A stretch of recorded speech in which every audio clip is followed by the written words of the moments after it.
inicio a esta conferencia, damos un gran saludo al doctor Alexander Estepa, que es médico veterinario, especialista en epidemiología, maestría en salud pública y es referente del programa de enfermedades transmitidas por vectores de la Secretaría Distrital de Salud de Bogotá. Muchísimas gracias, doctor Alexander, por su asistencia y por compartir su tiempo dándonos esta charla denominada Salud Pública Veterinaria, Retos y Perspectivas. De parte del Consejo Profesional y en su espacio Enlace Profesional, les damos la bienvenida a todos los asistentes. Vuelvo a reiterar, esta charla está siendo grabada para posteriores consultas y hacer seguimiento frente pues, a personas inescrupulosas que quieran sabotear esta conferencia. Doctor Alexander, bienvenido, el auditorio es todo suyo. Muy buenas tardes, Fernando, demás colegas y compañeros de Convescol. Realmente muy complacido pues por la invitación. Muchas gracias para las personas que en este momento nos siguen. Vamos a hablar, digamos, en este ratico acerca de la salud pública veterinaria, algunos retos, algunas perspectivas que tenemos. Y digamos que para empezar, quisiera referirme un poco acerca de cómo ha sido esa relación o ese vínculo que ha existido entre los animales y el hombre. Buscando algo de documentación, digamos, para preparar esta presentación, me encontré con, en la página de la Universidad Nacional, en la Facultad de Veterinaria, un archivo muy interesante acerca de esa línea de tiempo, acerca de los orígenes de la medicina veterinaria y zootecnia, y consideré importante arrancar por allí, dado que, digamos, pues la salud pública veterinaria, por supuesto que tiene una historia, también hay varios autores, varios colegas, varios eminentes doctores, digamos, que han escrito sobre la materia, pero es importante, digamos, que reconozcamos que, en primera instancia, digamos, traigo a colación esta frase, citada por el profesor Moreno en el año 2005, que me va a permitir leerla, y es: tan antigua como la especie humana es la relación del hombre con los animales. Desde que el primer hombre habitó la tierra, vivió en estrecha relación con los animales. Primero les cazó, más tarde les domesticó, albergándolos en los alrededores de las cuevas que les servían de refugio e incluso compartiéndolas con ellos. Esta frase básicamente nos da a entender un poco que esa relación y ese vínculo ha existido pues desde años, o desde muchos años atrás, e incluso los animales pues efectivamente han marcado hitos muy importantes en la historia de la humanidad, y en consecuencia pues ese ambiente y ese bienestar de los individuos, incluyéndolos pues a los animales y a nosotros, pues tiene una estrecha relación, un estrecho vínculo, y se traduce básicamente en que nosotros como seres humanos demandamos de estos recursos y estos otros seres con los que cohabitamos este planeta, ¿cierto? Con el objeto de mantenernos y de poder suplir cierto tipo de necesidades. Sin embargo, digamos, lo que da un poco origen a la salud pública y la salud pública veterinaria es justamente cuando estas relaciones o este tipo de actividades no se realizan de una manera, digamos, controlada o de manera indiscriminada, y no se toman ciertas medidas, pues terminan afectando en primera instancia pues a los recursos naturales, ¿cierto? Al aire, al agua, al suelo y por supuesto a las especies que cohabitamos este planeta. Entonces, de esa mala relación, digamos, o ese mal empleo de esas pequeñas fallas o grandes fallas que en ocasiones ocasionamos los seres humanos, es que se genera todo tipo de contaminación, y por supuesto allí empiezan los impactos en la salud de las poblaciones. Esa primera frase, como les decía, básicamente nos deja entrever entonces cómo, digamos, que los orígenes de la medicina veterinaria son ancestrales, en el sentido en que los animales, al hacer o cumplir un rol fundamental en las diversas actividades o tareas del ser humano, pues demandaban de un cuidado y demandaban efectivamente de una asistencia, ¿cierto? En un momento determinado, porque igual pues los animales obviamente se enfermaban y en ocasiones pues generaban inconvenientes de salud, tanto para ellos, entre su especie, y por supuesto para los seres humanos. Esta línea de tiempo es bien interesante y arranca, digamos que un poco... Perdón, doctor Alexander, sí, qué pena interrumpirlo. Por favor, ¿puede maximizar su presentación? Es que no se alcanza a ver. Y les recuerdo que en el chat se encuentra el enlace de la asistencia. Por favor, diligenciarlo. y al final de la charla se habilitará el enlace para la evaluación de esta. Doctor, intente de maximizar su presentación. Si tiene algún inconveniente, por favor, me indica.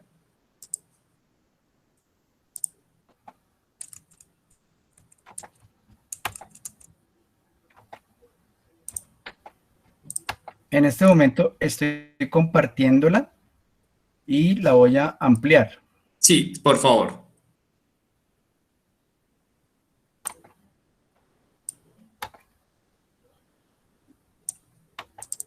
Ya tengo ampliada la pantalla en mi pantalla.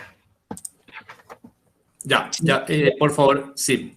¿La Por tiene? favor, darle F5 para que se vea más grande, doctor. F5. Perfecto. Ya le di F5, Fernando.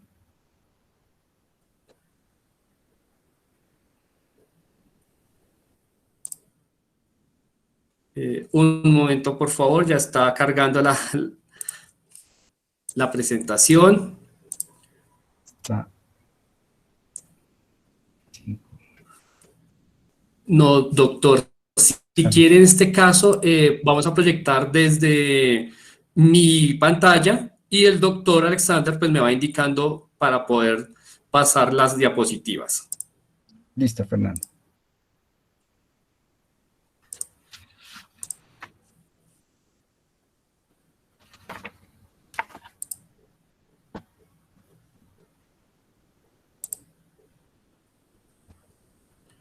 Por favor, indicarme si ya se está viendo la presentación. Bueno, yo la tengo en mi pantalla en este momento. Sí, señor, ya se ve. Listo, perfecto. Muchísimas gracias, doctor Ramón. Gracias. Bienvenido. Muchísimas gracias, doctor Alexander. Por favor, me va indicando para ir pasando a las presentaciones. Perfecto. Si quieres, démosle a la siguiente, donde estábamos. Entonces, les decía un poco que esta línea, digamos, de tiempo acerca de esos orígenes o de esa historia de medicina veterinaria es muy importante porque se remonta un poco pues, a los tiempos, digamos, antes de Cristo, más o menos en el año 1800, y algunos de los escritos que se han elaborado en la materia dan cuenta, por ejemplo, de cómo estos papiros de Canjum, digamos que evidenciaban o permitían evidenciar un poco acerca de algunas de las actividades que para aquel momento se practicaban con los animales. Básicamente eran actividades como de ginecobstetricia, digamos, que pues obviamente eran bien relevantes y bien importantes con el objeto de preservar la salud y la integridad de esas especies de animales que utilizan en ese momento. Posteriormente, hacia 1700 a.C., el Código de Hammurabi, que también digamos que marca otro hito importante en cuanto a esos orígenes de la medicina veterinaria, en el sentido en que de una manera u otra era como un código de moral, o sea, de una u otra manera, desde aquella época ya empezaban a dictarse ciertas reglas en cuanto al ejercicio, digamos, de las personas que en ese momento laboraban o realizaban actividades con los animales, ¿cierto?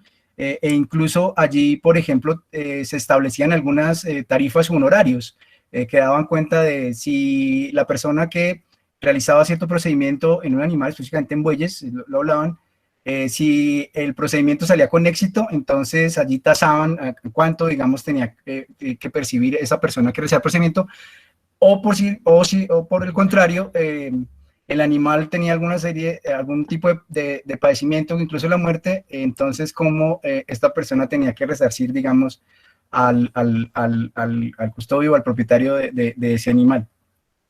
Más adelante, entonces, se encuentra uno, por ejemplo, con este código de Izuma, que es bien interesante y lo encontré allí.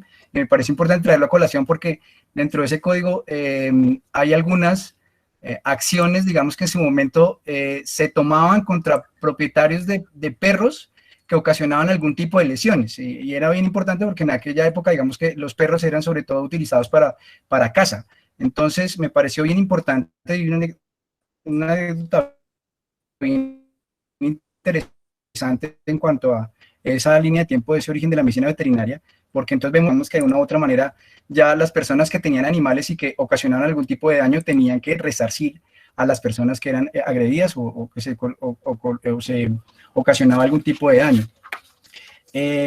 Ya en el siglo I después de Cristo aparece un autor, digamos que es conocido como Columela, y es bien importante porque él, digamos que en primera instancia empieza a utilizar el término de veterinario como referencia a la persona que se ocupaba del cuidado y de la manutención de los animales. Posteriormente, vemos en el siglo IX, hablaban de la hipiátrica, que es básicamente un escrito que se elaboró en su momento y que estaba dirigido a aquellas personas que trabajaban en su momento como veterinarios especialistas en caballos. Para aquella época, digamos que los caballos eran bien importantes en el sentido en que era una época, digamos, en que estaba marcada por las confrontaciones, ¿cierto?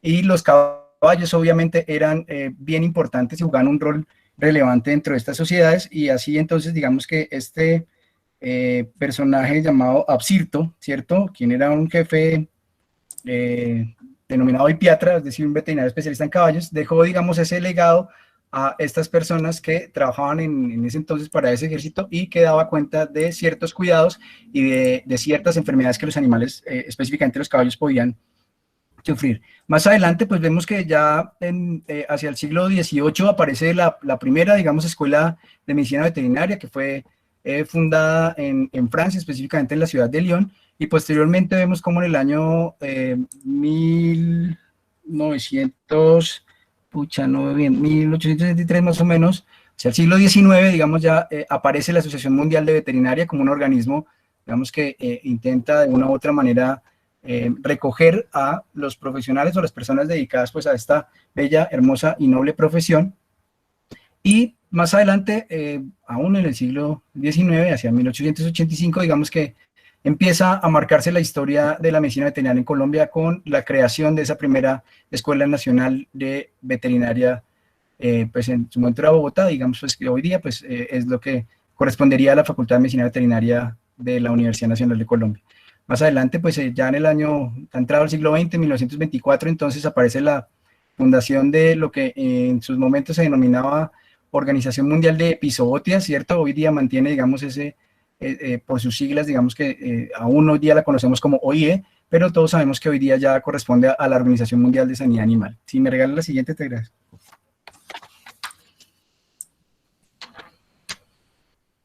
Entonces les decía que es importante tener esta línea de tiempo, y es bien bonito cuando uno empieza a revisar este tipo de documentos. Cuando uno revisa algunas de las publicaciones que se hacen, generalmente arrancan por la historia, y es algo que en ocasiones resulta bien fascinante y bien llamativo revisar, porque en ocasiones pues es algo que obviamos un poco, pero que realmente debe hacernos sentir bastante orgullosos, porque si uno se empieza a fijar, y con esa frase por la que arrancaba, pues quiere decir que efectivamente la medicina veterinaria o las personas, digamos, que nos hemos dedicado al cuidado y a la asistencia de los animales y a cómo la relación de estos con los seres humanos se hacen de debida forma, pues realmente data de muchísimos años atrás.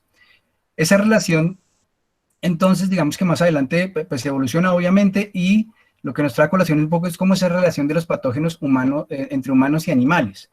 Pues bien, allí pues hay ya distintos pronunciamientos, la Organización Mundial de Sanidad Animal, la propia Organización Mundial de la Salud, y trae a colación, digamos, este estudio que se hizo en el año 2005, pero que no ha variado mucho, digamos, en cuanto a su espectro, y es que cerca del 62% de los agentes patógenos que se conocen hoy día, que ocasionan enfermedades en humanos, pues afectan a múltiples hospedadores. Eso quiere decir que eventualmente podrían afectar a otras especies de seres vivos y, por supuesto, a los animales.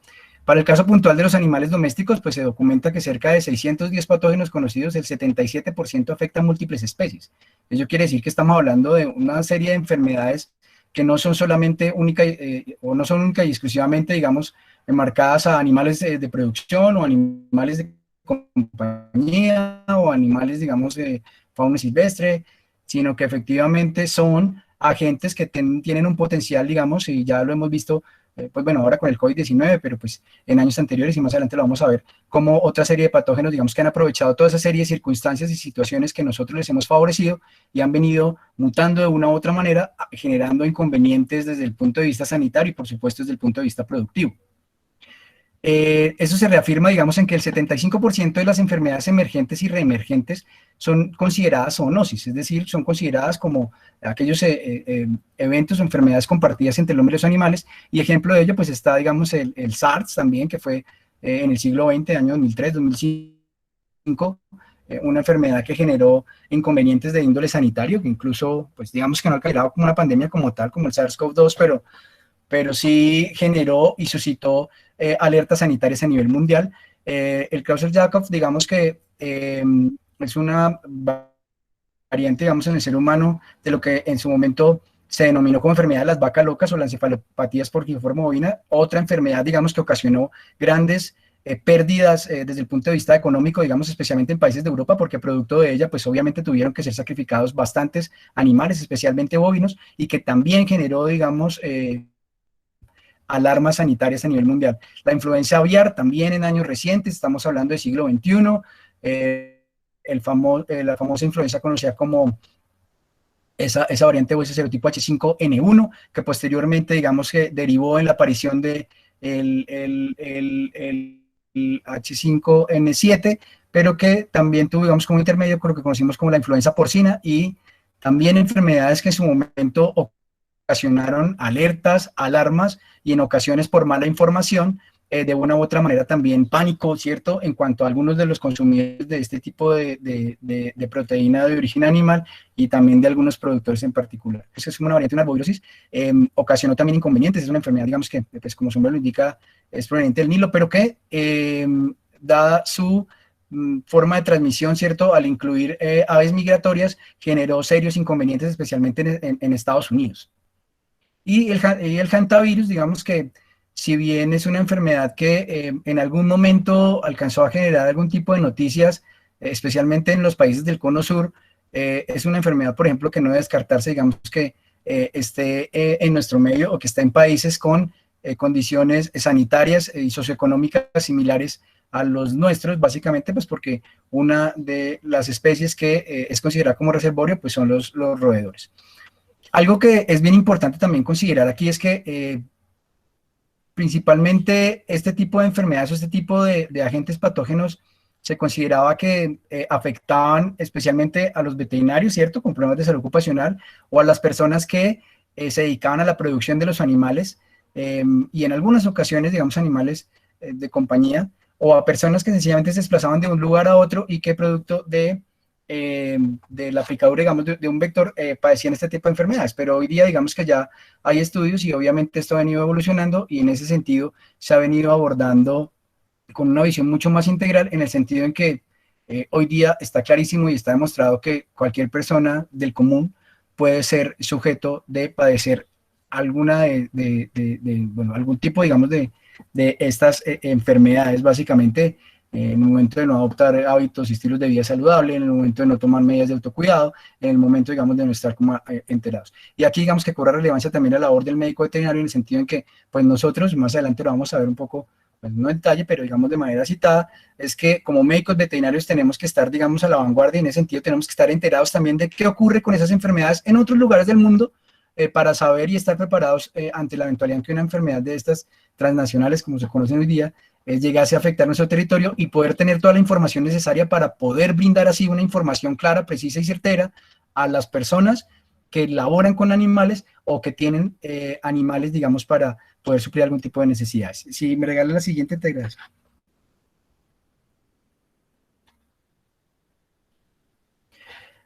Acá me pareció importante, digamos que estuve revisando también y encontré algunas piezas generadas por esta organización colegial veterinaria, esto es en España, y bueno, ahí podemos ver, digamos, del costado izquierdo de sus pantallas, pues algo de lo que les he estado mencionando, entonces como cerca de 1.415 patógenos humanos conocidos, pues los 863 son patógenos que pueden afectar a varias especies, entonces como el 75% de estas enfermedades que se denominan como emergentes o reemergentes, ¿cierto? Entonces recordemos un poco que aquellas enfermedades emergentes son esta serie de como nuevas infecciones, ¿cierto? Que resultan obviamente de la evolución o la modificación de ese agente patógeno en particular y que tiene un potencial entonces de transmisión entre especies y cómo entonces o estas enfermedades reemergentes que de una u otra manera son infecciones o enfermedades que conocíamos y que se creían o se consideraban controladas y empiezan a tener de una u otra manera ese cambio en cuanto a la epidemiología y empieza a generar algún tipo de alerta sanitaria.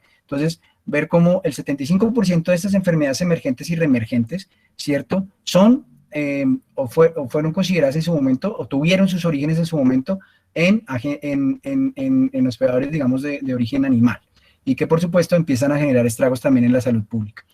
Y en su costado derecho, algo que es bien importante, porque también si bien hoy día, digamos que, bueno, hoy día no, pues ya el último año largo hemos estado hablando de COVID, SARS-CoV-2, y se han generado una serie de pronunciamientos, y en ocasiones los médicos veterinarios como que no estamos un poco como enterados, o como que uno considera que, bueno, hoy día como los estragos se están generando en la población humana y las medidas de prevención, ¿cierto?, de vigilancia, y algunas medidas de control se están tomando en la población humana, pues recordar de una u otra manera que también los médicos veterinarios hemos estado laborando y de una u otra manera casi que hemos estado también en esa primera línea de batalla, si se puede llamar así o se quiere llamar así, básicamente porque los animales siguen cumpliendo con su función zootécnica en el caso de los animales productivos, ¿cierto? Pero también los animales de compañía siguen estando allí presentes, e incluso ya hay algunas noticias de prensa o incluso algunos estudios que revelan cómo las personas durante el último año han considerado la posibilidad de acoger animales de compañía en su casa, básicamente para tratar de menguar un poco la soledad, la fatiga y demás sensaciones y situaciones que encierro, bueno, ya no tanto, pero digamos que el encierro ocasionó en su momento, y esta falta de sensibilidad y demás. Entonces los veterinarios siempre han estado allí presentes, y básicamente han estado como pues los veterinarios dedicados a la medicina de los animales de producción, pues han tenido que ir, ¿cierto?, al campo a atender partos distóxicos, han tenido que ir a hacer pues la sincronización de los animales, han tenido que ir a hacer los chequeos reproductivos del caso. Los veterinarios que trabajan, digamos, en clínica de pequeños animales han estado allí prestos a atender las urgencias veterinarias que han suscitado, porque como les digo, pues los animales igual siguen padeciendo otro tipo de enfermedades, y los veterinarios siempre tienen que estar allí prestos, y obviamente no pueden bajar la guardia, y mucho menos en momentos como estos. Si me regalas la siguiente, te agradezco.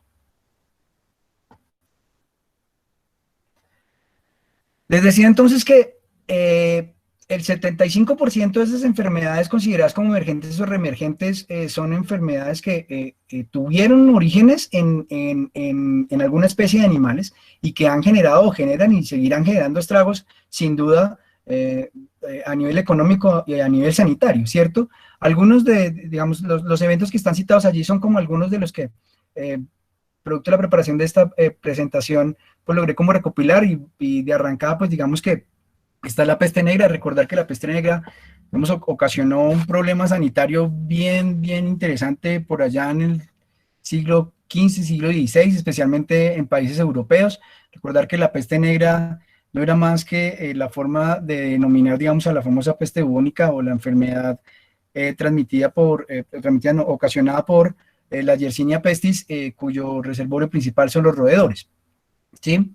Entonces ahí tenemos ya un antecedente de una enfermedad que ocasionó estragos a nivel mundial, ¿cierto? Que incluso algunos mencionan que diezmó la población en una gran proporción, y que obviamente los animales, específicamente pues los roedores, estuvieron allí involucrados.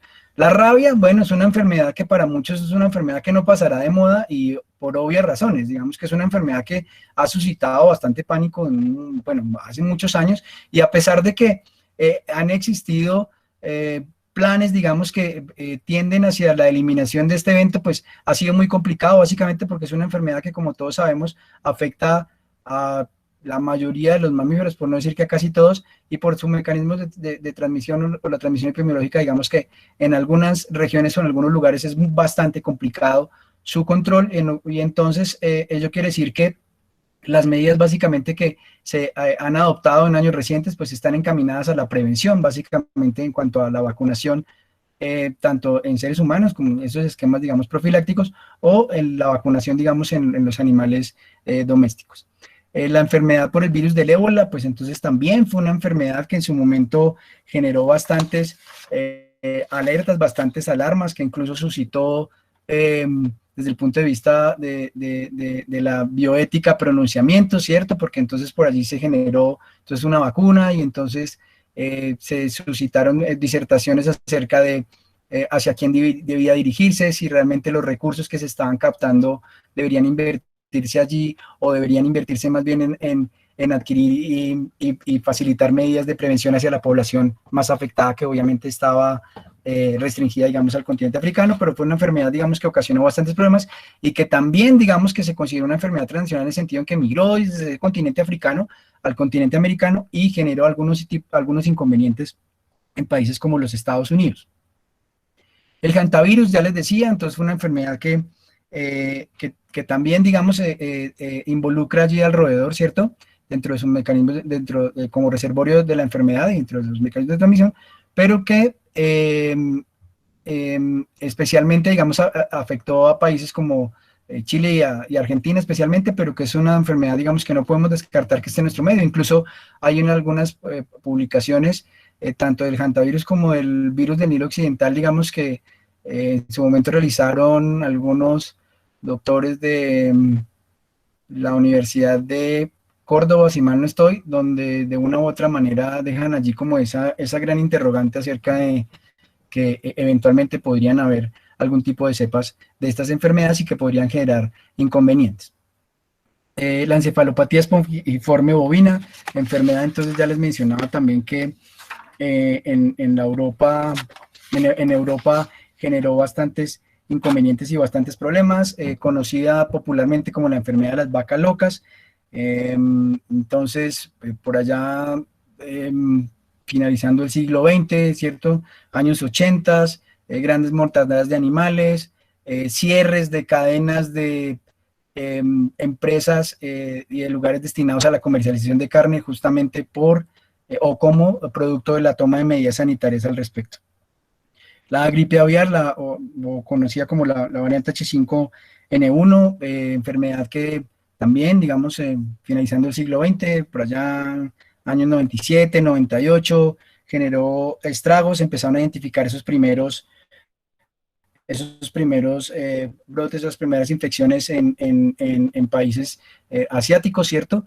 Pero que poco a poco se fue expandiendo, generó inconvenientes, generó alarmas, incluso pues hoy día es una enfermedad que tenemos presente en nuestro medio y es una enfermedad que en ocasiones se diagnostica y que no descartan, ¿cierto? Los profesionales de la salud, especialmente cuando tenemos picos respiratorios, ¿sí? Entonces, es una enfermedad que hoy día ya está en nuestro medio, que se volvió endémica y que pues también tuvo sus orígenes en su momento producto pues de unas malas relaciones o un mal manejo, digamos, de producciones y que le facilitaron toda esta agente patógeno para generar esos estragos. El síndrome respiratorio agudo severo o el SARS, también, digamos, en países del Oriente Medio empezaron a generar inconvenientes y también tuvo su, digamos que, esparcimiento por varios países. Y se menciona que más o menos entre el año 2002 y el 2003 generaron la difusión de cerca de 800 personas solamente en Asia. Pues por obvias razones, digamos, no tiene una connotación tan grande como hoy día el virus del SARS-CoV-2, pero digamos que es una enfermedad que también pues no se descarta y que obviamente sigue generando inconvenientes y que también tuvo sus orígenes en especies de animales. Traje a colación acá la Escherichia coli, específicamente la 257H7, porque si recuerdan también suscitó bastantes titulares de prensa, bastantes alertas sanitarias que incluso la asociaban al consumo de algún tipo de verduras, hortalizas contaminadas pues con heces de animales, ¿cierto? Y recordar igual pues la Escherichia coli es una enterobacteria y especialmente esta variante digamos que ocasionó bastantes problemas de salud, incluso pues ocasionó bastantes defunciones. Y lo que, digamos, llamaba la atención era que los niños ahí jugaban un papel fundamental en esa cadena de transmisión, especialmente en el tema del cambio de pañales y demás. Entonces, digamos, como una anécdota ahí en particular. Si me regalas la siguiente, te agradezco.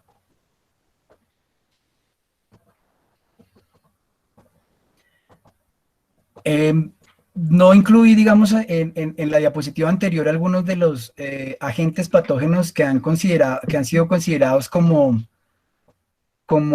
empleados por por diversos actores para ejercer bioterrorismo.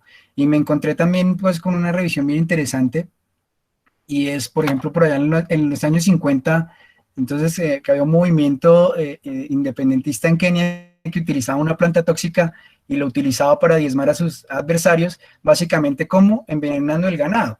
Entonces, de una u otra manera, pues era limitándole, ¿cierto? Limitando pues, la posibilidad, obviamente, de producir esa proteína de origen animal, pues tan necesaria y tan rica. Entonces, es bien interesante cómo se empleaba desde aquel momento esa planta tóxica para ejercer presión, digamos, sobre el contrario. En el año 66, entonces, hablan de este doctor Suzuki, un médico japonés que infectó a pacientes y trabajadores de la salud con Salmonella typhi. Recordar, pues, esta es una enfermedad, digamos, que transmitida por alimentos, y que también, digamos, trayéndolo pues a colación, y por eso ahí el recorte que ven en su costado derecho, el que Mary la tifoidea, que fue un caso bien sonado, básicamente porque fue, digamos, una persona que vivió en carne propia un poco la toma de medidas sanitarias estrictas, porque esta fue una persona que fue encarcelada y que los últimos años de su vida vivió casi que en el exilio y estigmatizada básicamente porque era una portadora de esta Salmonella typhi, y obviamente ella se dedicaba a ejercer labores culinarias, digamos, en restaurantes y demás, y por obvias razones pues no pudo seguir con ello. En el año 81, entonces ya se empezó a hablar del anthrax como una potencial arma o un potencial germen empleado para el bioterrorismo.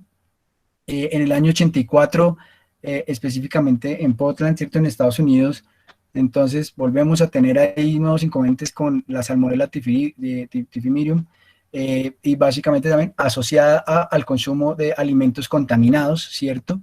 Y en el año 2001, entonces, es cuando ya el anthrax, digamos, que se hace un poco más famoso a nivel mundial, porque fue cuando, bueno, los que estaban en ese momento, si recuerdan un poco, suscitó bastantes noticias y era noticia mundial, digamos, en el sentido en que fue empleada, o fue utilizada, digamos, para ser como adherida a ciertas correspondencias que incluso llegaron a varios de los congresistas norteamericanos, y pues lo detectaron, digamos, a tiempo, pero no obstante ello generó 5 muertes en su momento. Pero digamos que este es uno de los agentes o casos reportados del bioterrorismo, digamos, que tenemos como más frescos en años recientes y de los cuales se habló bastante en su momento.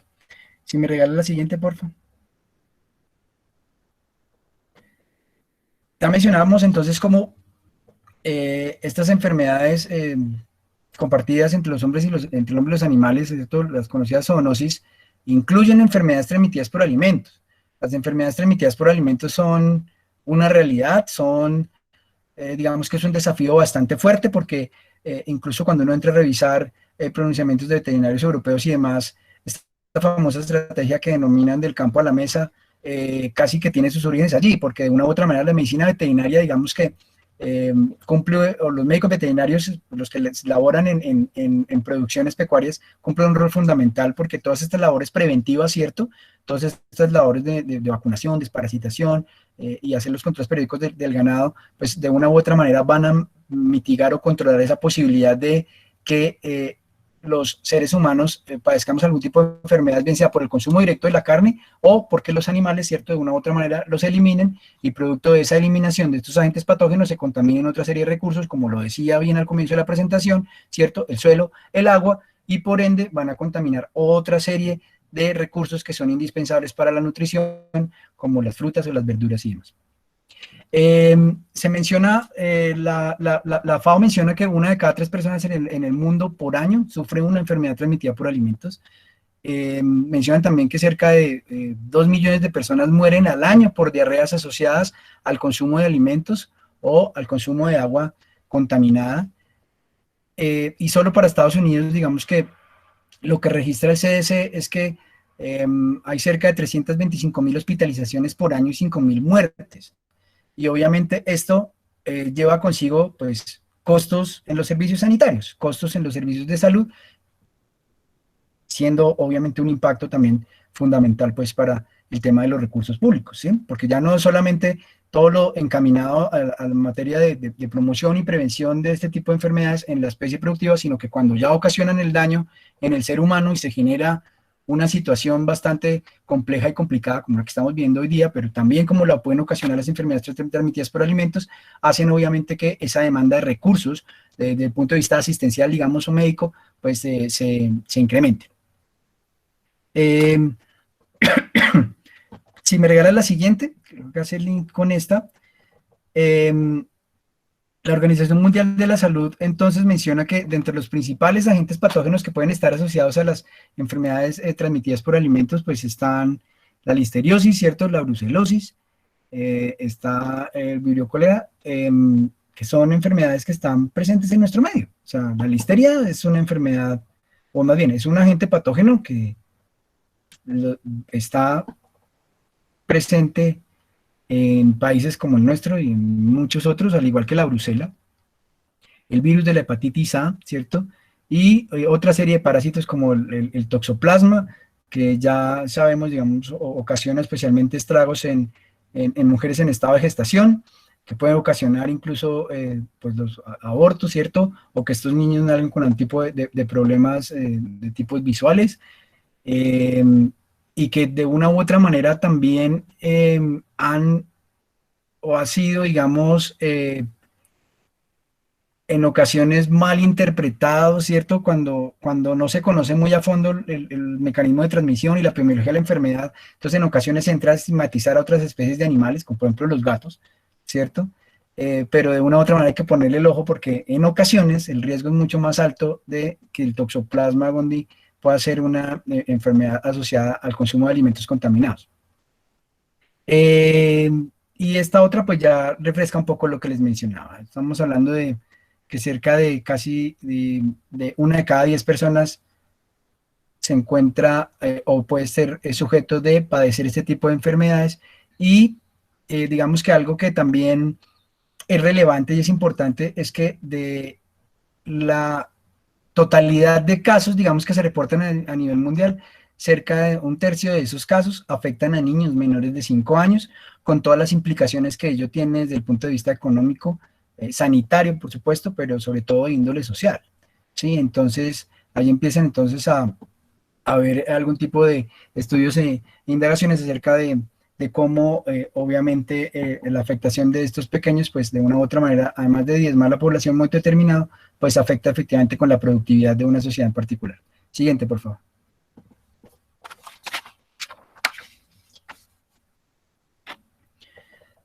Acá básicamente, pues para resumir un poco lo que hemos estado hablando, y es que las zoonosis pues representan una importante amenaza para la salud y el bienestar de la población en todo el mundo.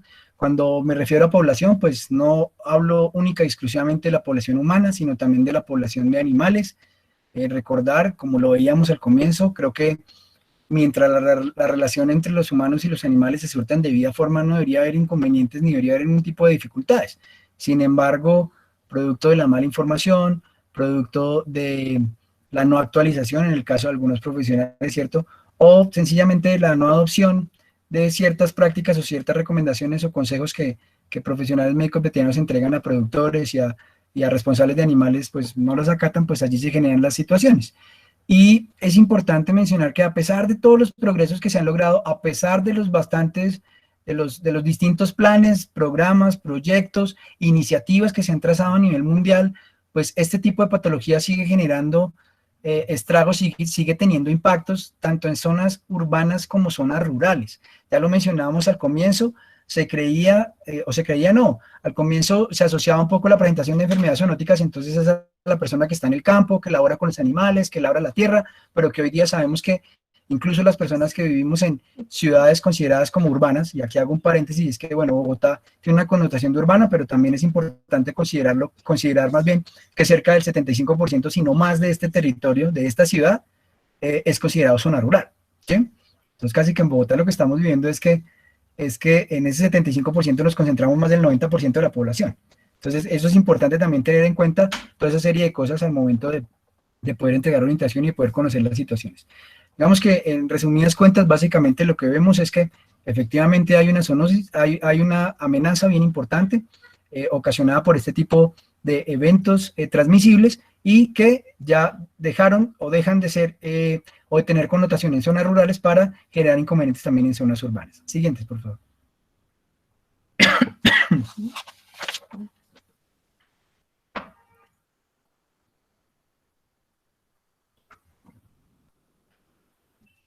Ya les mencionaba que o ese tipo de patologías eran asociadas un poco como al tema ocupacional, siendo un tema que en ocasiones también dejamos pasar por alto, ¿no? Incluso los veterinarios a veces como que no entramos en esa onda o en ese chip que efectivamente hay un riesgo allí ocupacional asociado, de tipo biológico, asociado a las actividades que pues, realizamos día a día, ¿cierto? Y pasa entonces a verse cómo hoy día este tipo de enfermedades afectan a niños y ancianos, ¿cierto? A personas carentes de cuidados sanitarios e higiene personal, por obvias razones, ¿cierto? A personas inmunodeprimidas, a personas responsables de los animales que no consultan al médico veterinario de forma regular o que no tienen hábitos saludables. Y bueno, pues ya lo mencionábamos, ya lo he reiterado, pues a lo que siempre las personas en su imaginario creían, y era que allá los que trabajan con las vacas, las gallinas, los cerdos, esos son los que se podrían enfermar, pero ya con lo que hemos visto, vemos que eso va un poco más allá. ¿Me regalas la siguiente, por favor? He hecho un poco, digamos, como este abrebocas, recordar un poco cómo es esa historia de medicina veterinaria y cómo algunos ejemplos de estos agentes que han suscitado la generación de alertas sanitarias y que han sido considerados como enfermedades emergentes y reemergentes. Es importante, antes de entrar a mirar en detalle salud pública veterinaria, ¿qué es salud pública? ¿Sí? Porque pues obviamente una cosa lleva a la otra.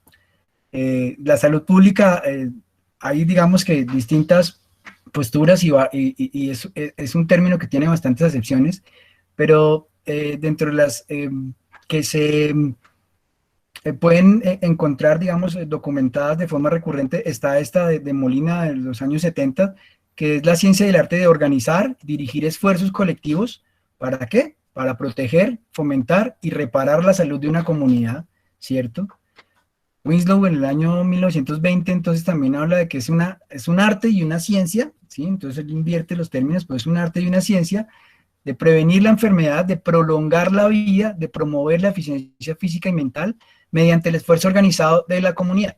Entonces aquí vemos que hay como un denominador, que es ciencia y arte, pero también que es un esfuerzo organizado de la comunidad, ¿sí?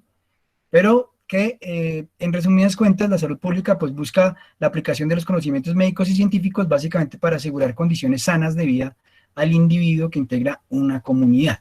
Si me regalas la siguiente, podemos entonces ver, como ya les decía, ese común denominador que es ciencia, arte, arte, ciencia. ¿Por qué? Porque de una u otra manera, ¿cierto? Trabajar aspectos relacionados con salud pública se puede considerar un arte en el sentido en que muchas habilidades dependen de la habilidad personal. Y yo personalmente considero que quienes nos hemos dedicado a la medicina veterinaria específicamente, algunos más que otros, ¿cierto? Pero de una u otra manera ejercemos es un arte. De una u otra manera, los que se dediquen al tema clínico, pues sabrán de lo que estoy hablando, los que se dedican al tema, digamos, de la cirugía, pues con mayor razón, por los que trabajan también simplemente desde, digamos, la promoción de la salud, desde su consultorio dando tips acerca de la adquisición y tenencia responsable de animales de compañía, por ejemplo, pues es un arte, y ya miramos más adelante que incluso eso está considerado como una de las más que condiciones, digamos, como las características que hoy día deberíamos desarrollar los médicos veterinarios, y son esos aspectos relacionados con la comunicación, ¿sí? Para que las personas realmente sean conscientes de la idea que nosotros queremos transmitir, dejar de hablar un poco más técnicos, aunque como les decía, las definiciones de salud pública incluyen lo de la ciencia, claro, que es aplicar conocimientos de diferentes ciencias, ¿cierto? Para un fin particular, en ocasiones se vuelve un arte cuando tenemos que hacer transferencia, digamos, de esa ciencia o de tratar de que esos conceptos técnicos y en ocasiones ladrillos, digamos, sean lo suficientemente claros, precisos y concisos, de manera tal que los ciudadanos con los que se interlocuta a diario en la práctica profesional pues reciban esos conocimientos. Si me regalan la siguiente, por favor. Hablar de salud pública, digamos que es importante, y ya más adelante lo vamos a ver, porque dentro de la salud pública hay una labor que es bien interesante. O sea, la salud pública, entonces hablamos de la promoción de la salud, de la prevención de la enfermedad, hablamos también de la vigilancia. Pero digamos que uno de los pilares fundamentales es justamente la promoción de la salud. Y la promoción de la salud, digamos que también tiene ciertos hitos y ha marcado o sea, han marcado ciertos elementos, o sea, han identificado ciertas situaciones que han sido consideradas como factores determinantes de la salud, que per se han derivado, por ejemplo, ¿cierto?, en la estructuración de lo que hoy día conocemos como los Objetivos de Desarrollo Sostenible, o en su momento los Objetivos de Desarrollo del Milenio, ¿sí? Porque básicamente, a través de distintas reuniones que en su momento organizó la Organización Mundial de la Salud, como la Declaración Mundial de Alma Ata, por allá en los años 70, ¿cierto?, como la Carta de Ottawa en los años 80 y posteriormente Yakarta en los años 90, si ustedes se fijan ahí, básicamente lo que siempre hacían énfasis en que había que identificar esa serie de situaciones que podían considerarse como factores determinantes, es decir, aquellas situaciones en las cuales las personas nacemos, ¿cierto?, nos desenvolvemos, e incluso por las cuales podemos llegar a morir. Y lo que uno entra a mirar, y por eso les decía que es bien importante y bien relevante, porque esto hace link de una u otra manera, o marca como ese derrotero que termina la postre con la formulación de estos 17 Objetivos de Desarrollo Sostenible, y es la identificación de factores claves como por ejemplo la promoción del suministro de alimentos, ¿cierto?, el abastecimiento adecuado del agua potable, el saneamiento básico,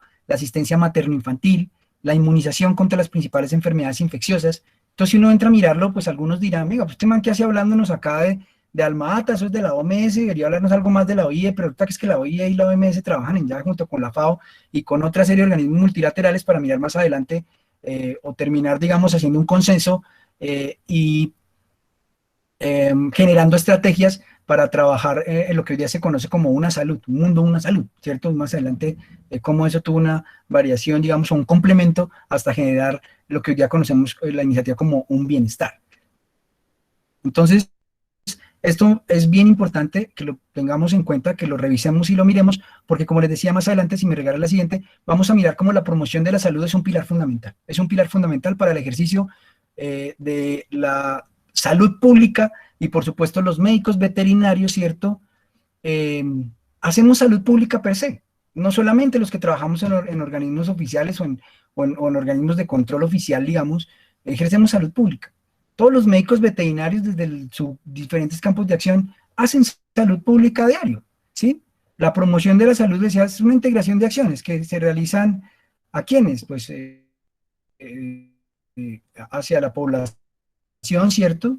Hacia los servicios de salud, lo realiza la autoridad sanitaria, lo realizan sectores sociales y productivos, ¿con el fin de qué? De garantizar más allá de la ausencia de la enfermedad, ¿cierto?, mejorar condiciones de salud de los individuos y las colectividades, yo les decía. Entonces, la promoción de la salud lo que busca es que, efectivamente, haciendo link con esas definiciones de salud pública, es que las personas realmente podamos proveer de una información clara y precisa acerca de ciertos tips o ciertas situaciones que deberían adoptarse en un sistema productivo bovino, por ejemplo, ¿cierto?, para evitar que estos animales sean sujetos de algún tipo de enfermedades o algún tipo de situaciones que no les generen confort, ¿cierto?, pero que de una u otra manera podrían estar derivándose en situaciones que generen estragos en la salud de los humanos. Si me regalas la siguiente, por favor.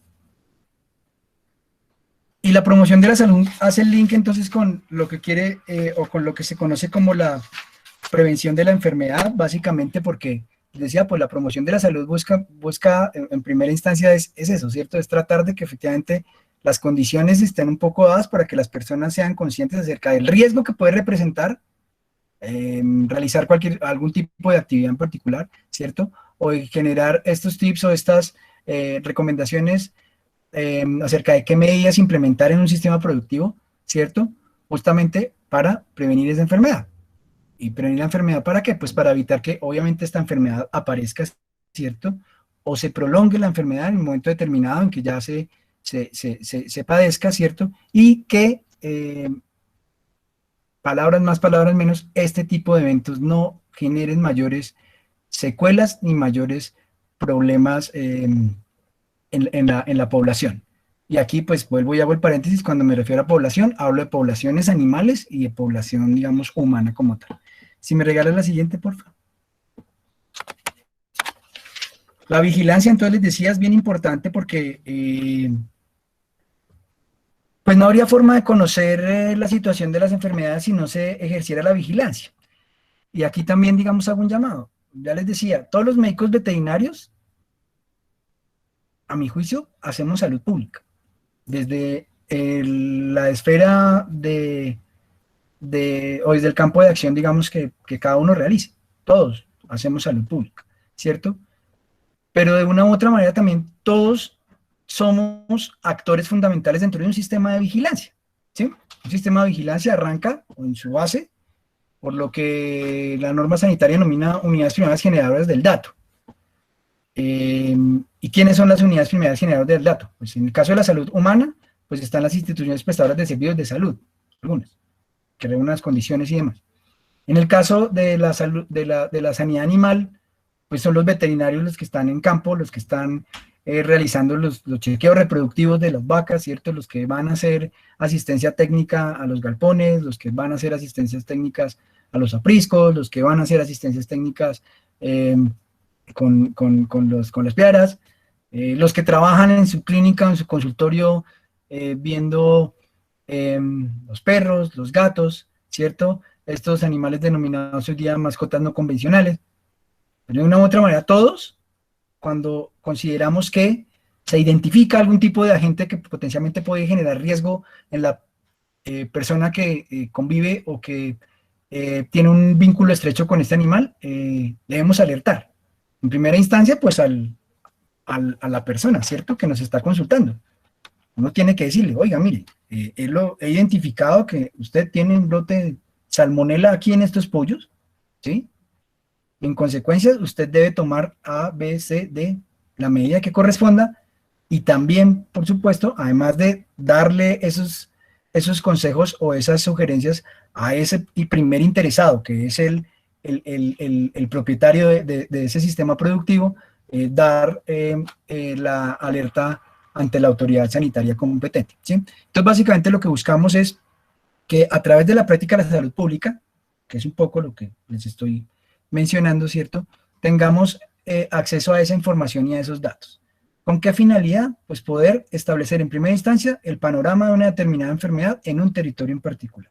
Y a través del establecimiento de ese panorama o de esa situación epidemiológica de esa enfermedad, poder entonces entrar a hacer los ajustes que correspondan, ¿cierto?, con el objeto de desplegar o mejorar, bien sea la vigilancia o poder desplegar acciones preventivas, ¿cierto? Empezar a evaluar y empezar a mirar si es que efectivamente hay recursos en nuestro medio que nos permita hacer algún tipo de acción preventiva o sencillamente desplegar diferentes acciones de control con el único fin y el único objeto de evitar, como lo veíamos anteriormente, que esas enfermedades ocasionen secuelas o que generen un problema mayor.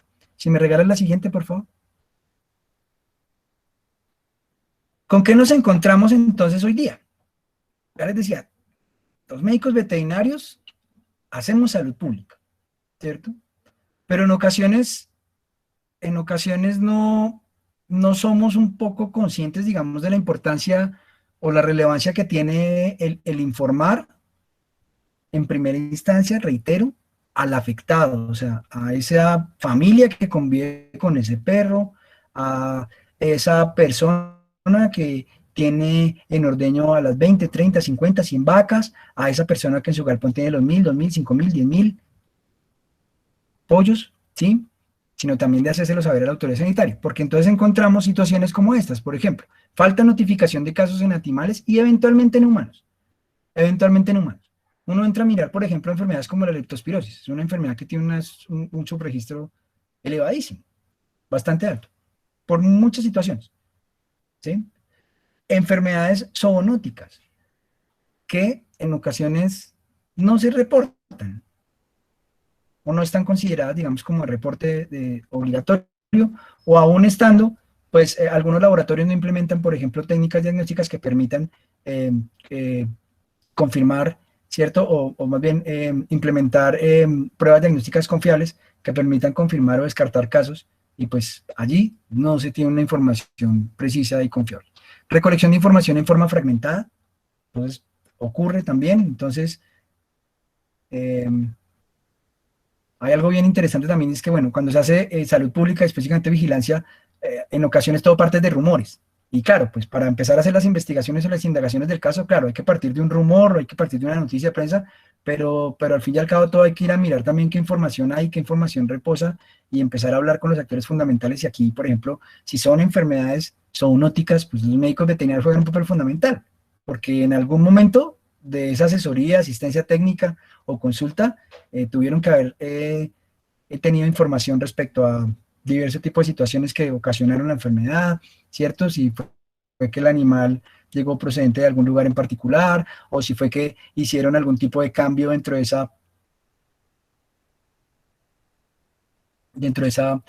ese sistema productivo, en fin.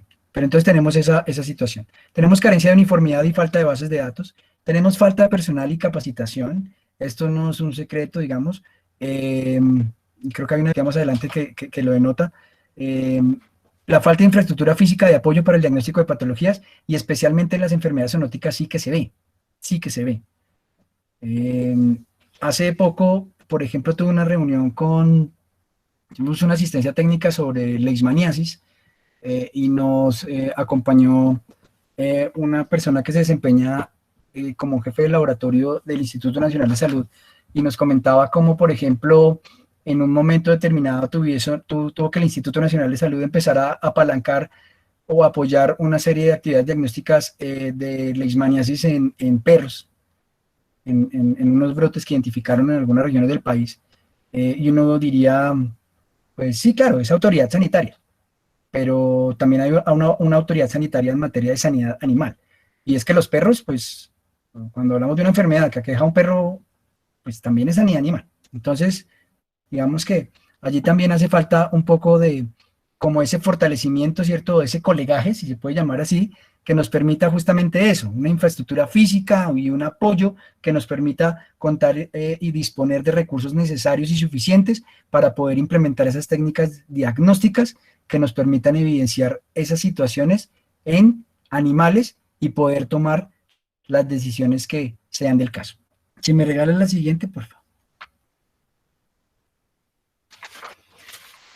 Entonces les mencionaba acerca de la salud pública. Me parecía importante entonces hacer como esa alusión un poco de esas definiciones, de lo que se considera, de lo que varios autores consideran que es salud pública, ¿cierto? Un poco cuál es el rol o el papel que nosotros debemos desempeñar como médicos veterinarios, y entrar a mirar entonces cómo en el transcurrir del tiempo la salud pública veterinaria empieza a jugar un papel fundamental y es considerado incluso ya como un componente específicamente, por ejemplo, dentro de la Organización Mundial de la Salud.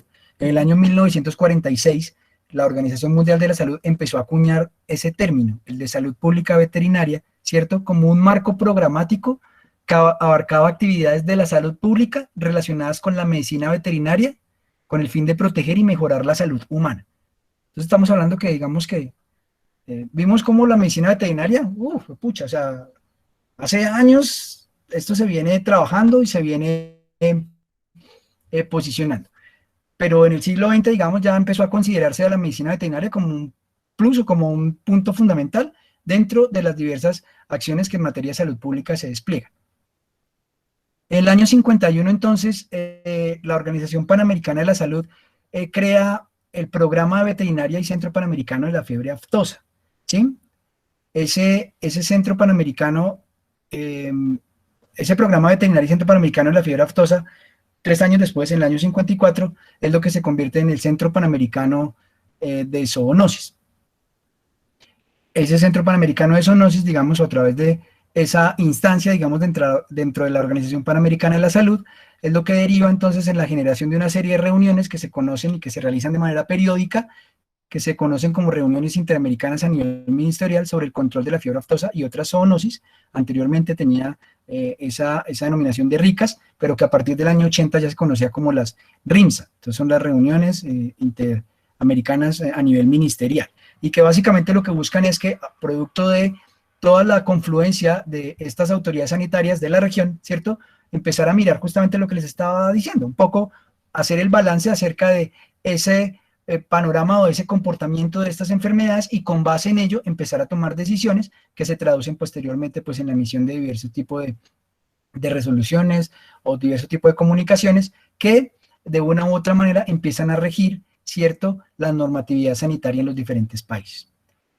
En el año 81, yo les mencionaba a Alma Ata como uno de los hitos principales en materia de salud pública, ¿cierto?, la declaración de Alma Ata, porque era una declaración que propendía por fomentar la promoción de la salud. Bueno, pues en el año 78 en Alma Ata, ¿cierto?, allí, dentro de los distintos pronunciamientos, además de la identificación de esos factores que les mencionaba anteriormente como determinantes de la salud, una de las conclusiones a las que se llegó fue, ¿cierto?, incluir la función de la salud pública veterinaria dentro de la atención primaria en salud. Y esto marca un hito fundamental ya para el ejercicio de la salud pública veterinaria como tal. En el año 83, la Organización Panamericana de la Salud establece un programa de salud pública veterinaria, ¿cierto?, y arranca, digamos, operaciones. Y en el año 2014, ¿sí?, la Organización Internacional de Epizootía, en ese momento, hoy día Organización Mundial de Sanidad Animal, reconoce como colaborador al profesional de la salud pública veterinaria, que eso es algo bien importante, ¿sí?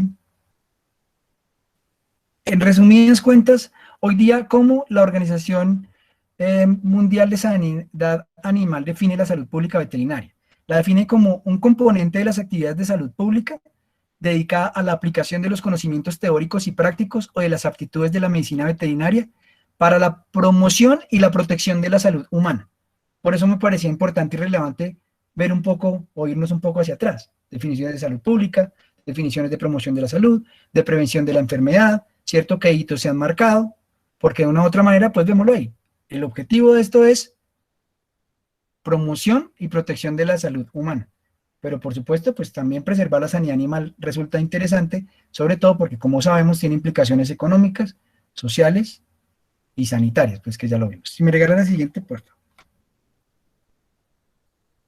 La Organización Panamericana de la Salud, entonces, con esa definición que les mencionaba, ¿cierto?, traza entonces unas misiones y unas funciones. Dentro de las misiones, grosso modo, está contribuir al bienestar de los humanos a través de la producción y el suministro de proteínas de origen animal en cantidad suficiente y garantizar la inocuidad de los alimentos.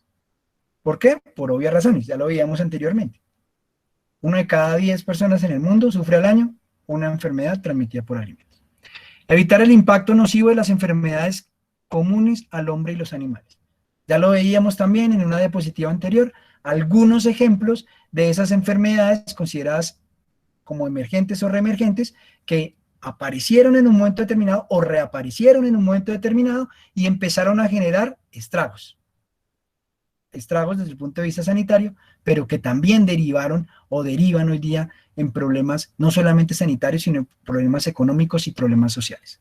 Preservar el ambiente del efecto de la tenencia de animales y de la industrialización de la producción animal. Aquí es muy importante, porque también tenemos que, de una u otra manera, empezar a implementar algunos conceptos relacionados con producciones sostenibles, ¿sí? Empezar a implementar de una u otra manera otros conceptos que ya más adelante vamos a mirar en detalle, para ver cómo hay diversas situaciones que se imbrican ahí y que van a permitir potenciar esa labor del médico veterinario en campo. Y como cuarta misión tiene la contribución a la solución de problemas de salud a través del desarrollo de modelos animales, facilitando la investigación biomédica, así como la conservación de especies de animales domésticos y de vida libre para su uso sostenible. Y las funciones pues están muy relacionadas con la misión. Básicamente que, grosso modo, se puede resumir en la prevención, digamos, de las enfermedades transmitidas por alimentos, ¿cierto? En la prevención, la vigilancia y el control de las enfermedades zoonóticas, ¿cierto? Pero también entonces en la prevención, la vigilancia, el control, la educación sobre enfermedades transmitidas por vectores, en general, promover por que esta serie de agentes patógenos que se identifican en un momento determinado en una especie de animal no coja vuelo, como se dice coloquialmente, y ocasione inconvenientes a nivel de la población. Siguiente, por favor. ¿Qué desafíos tenemos hoy? Bueno, uno, explosión demográfica que hay a nivel mundial y la pobreza que se vive en algunas regiones del mundo. La globalización, sin duda, genera dificultades. Si bien producto de la pandemia en algún momento se restringieron, por ejemplo, vuelos, pues hoy día vemos que, por el contrario, con la reactivación económica, esto no puede parar. Esto no puede parar porque no se pueden generar inconvenientes de índole económico. Entonces, la globalización, que pasa no solamente, digamos, por la facilidad que tenemos los seres humanos y que incluso tienen los animales de llegar de un lugar del mundo a otro en tiempo casi récord, ¿cierto? Pasa también por la producción de alimentos en un lugar determinado y en cuestión de días o semanas, tener los alimentos producidos en un lugar de Asia, por ejemplo, distribuidos en la totalidad de continentes del mundo, por ejemplo. Las dificultades en las cadenas productivas de alimentos es un punto bien interesante y un desafío bastante duro, no solamente desde el punto de vista, digamos, de salud pública veterinaria, sino de bienestar animal, ¿cierto? Los efectos de la urbanización desordenada, producto que, pues, de esa explosión demográfica o más que explosión demográfica, la situación, por ejemplo, que vivimos o que hemos vivido en años recientes en nuestro país, pero que también viven en otros lugares del mundo, y es la migración. La migración. Y eso genera, ¿qué? Pues urbanización desordenada, que a la postre ocasiona, bien sea desastres ambientales, que en ocasiones son antrópicos, ¿cierto? Entonces, estos efectos de remoción en masa, o estos efectos, digamos, de inundaciones que se pueden generar porque la gente hace o adapta a ciertos lugares y hace su hogar, digamos, o su casa en lugares cerca no respeta, digamos, esa ronda de río que debe existir, esa franja que se debe dar, ¿cierto? Y, por supuesto, las zoonosis emergentes y reemergentes, como ya lo hemos visto. Los efectos a la salud sobre riesgos de alimentos genéticamente modificados y las armas biológicas, y la búsqueda de adelantos científicos y tecnológicos que permitan una mejor actuación de la medicina veterinaria en materia de salud pública y bienestar animal. Y esto hace link un poco con lo que yo mencionaba anteriormente. Realmente yo creo que nos hace falta aunar esfuerzos y trabajar entre diversos actores y diversos sectores también, no solamente desde el sector público, sino desde el sector privado, el sector académico, por ejemplo, justamente buscando y propendiendo por eso, por adelantos científicos y tecnológicos, que partan por lo básico, poder disponer de pruebas diagnósticas, por ejemplo, para poder tener pruebas confirmatorias en un momento determinado de enfermedades que están en nuestro medio y que a veces no se diagnostican, como una brucelosis en un perro, por ejemplo. A veces hay limitaciones desde el punto de vista diagnóstico para poder dar un diagnóstico confirmado, digamos, de que el perro. Entonces, hoy día los diagnósticos se basan sencillamente en diagnósticos clínicos y de una u otra manera con aproximación a algunas pruebas diagnósticas, pero pues infortunadamente no siempre se tienen unas pruebas confiables para ello. Siguiente, por favor. Ya les mencionaba el tema del crecimiento poblacional. Estas son algunas estadísticas del Banco Mundial, por ejemplo.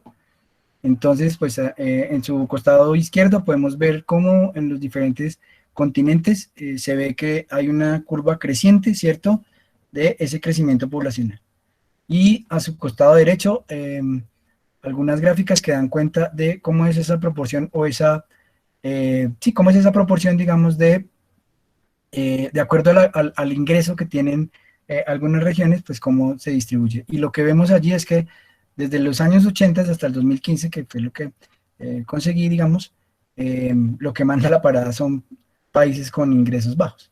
Y esto llama también la atención porque hablamos que una de las labores fundamentales dentro de la salud pública veterinaria es propender por facilitar alimentos de origen animal, ¿sí o no?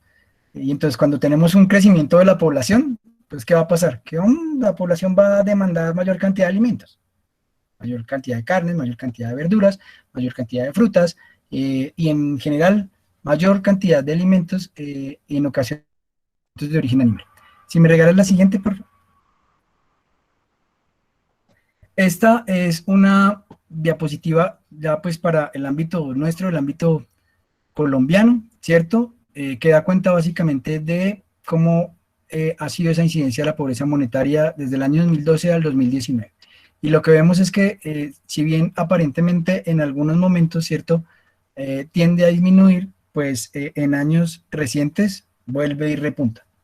Y hice un corte de manera intencional a 2019, digamos, porque no quise generar un sesgo ahí con el año 2020, que todos sabemos fue un año atípico. Pero lo que vemos, digamos que es como un común denominador también, es que tanto el total nacional, ¿cierto?, que ustedes lo ven ahí, está en el 35.7 para el 2019, tanto en la cabecera, ¿cierto?, como en el centro poblado y rural disperso, la tendencia es a que exista una incidencia de pobreza monetaria cada vez sostenida. O sea, no hay una disminución, sino que se sostiene. Y esto pasa obviamente por la generación, más bien, la identificación de esos factores determinantes ya lo veíamos, ya está dada, pero efectivamente hay que trabajar en la generación de políticas públicas de manera integral, de manera integral. Y cuando hablamos de políticas públicas, por ejemplo, en materia de promoción, digamos, de la salud o prevención de la enfermedad, por ejemplo, pues no podemos dejar de lado aspectos productivos o aspectos incluidos dentro de la cadena productiva como herramientas fundamentales justamente para poder garantizar que estas personas que tienen una incidencia, o más bien que tienen una pobreza monetaria marcada, pues puedan tener acceso a alimentos, ¿cierto?, que les den, obviamente, o que les provean la nutrición necesaria y suficiente, pero sobre todo alimentos, digamos, de calidad. Y dentro de esa calidad, especialmente alimentos inocuos. Siguiente, por favor. Acá algunos indicadores sociales, yo no me voy a detener, pero pues bueno, la presentación igual queda ahí pues para el consejo, igual la tienen, pero digamos que refrenda un poco lo que les he venido mencionando. En la primera diapositiva, la que ven ahí como con líneas rojas, hice un corte ahí, la población de América Latina en el año 2020, son 654 millones de habitantes casi. ¿Sí? Y de esos, si ustedes se fijan a su costado derecho, entonces arriba encuentran pobreza, exacto, ahí, gracias. Porcentaje y número y millones de personas en situación de pobreza en la región. Estos son indicadores de la CEPAL. Y en el costado inferior izquierdo encontramos ahí cómo efectivamente seguimos teniendo ahí una brecha bastante grande y seguimos teniendo aún hoy día poblaciones, bien, sí, poblaciones, digamos, carentes de vivienda y de servicios básicos. Y recordemos que de una u otra manera, pues, todos estos agentes que ocasionan enfermedades zoonóticas, pues, se valen justamente de eso. Mala disposición de excretas, inadecuada recolección de residuos sólidos, agua potable, digamos, o más bien agua potable, no acceso al agua potable, y ello obviamente genera allí como un caldo de cultivo para que este tipo de enfermedades generen situaciones de dificultad. Siguiente, por favor.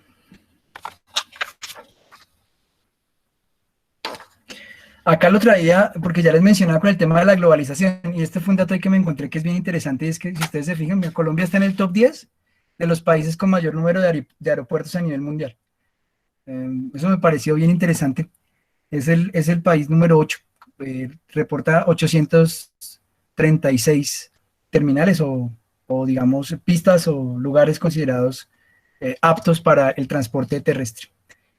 Obviamente el país que manda la parada pues es Estados Unidos, pero esta me pareció un dato bien interesante porque ya les decía, el tema de la globalización, el tema de los viajes, el tema no solamente de los vuelos, digamos o los aviones como medio de transporte de personas, sino también como carga, que facilita lo que ya les mencionaba de poder distribuir alimentos, insumos, materias primas en tiempo casi récord de un solo lugar del mundo a distintos lugares. Siguiente, por favor.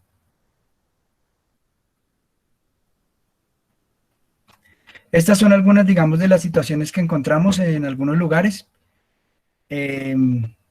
Comunidades plagadas por vectores.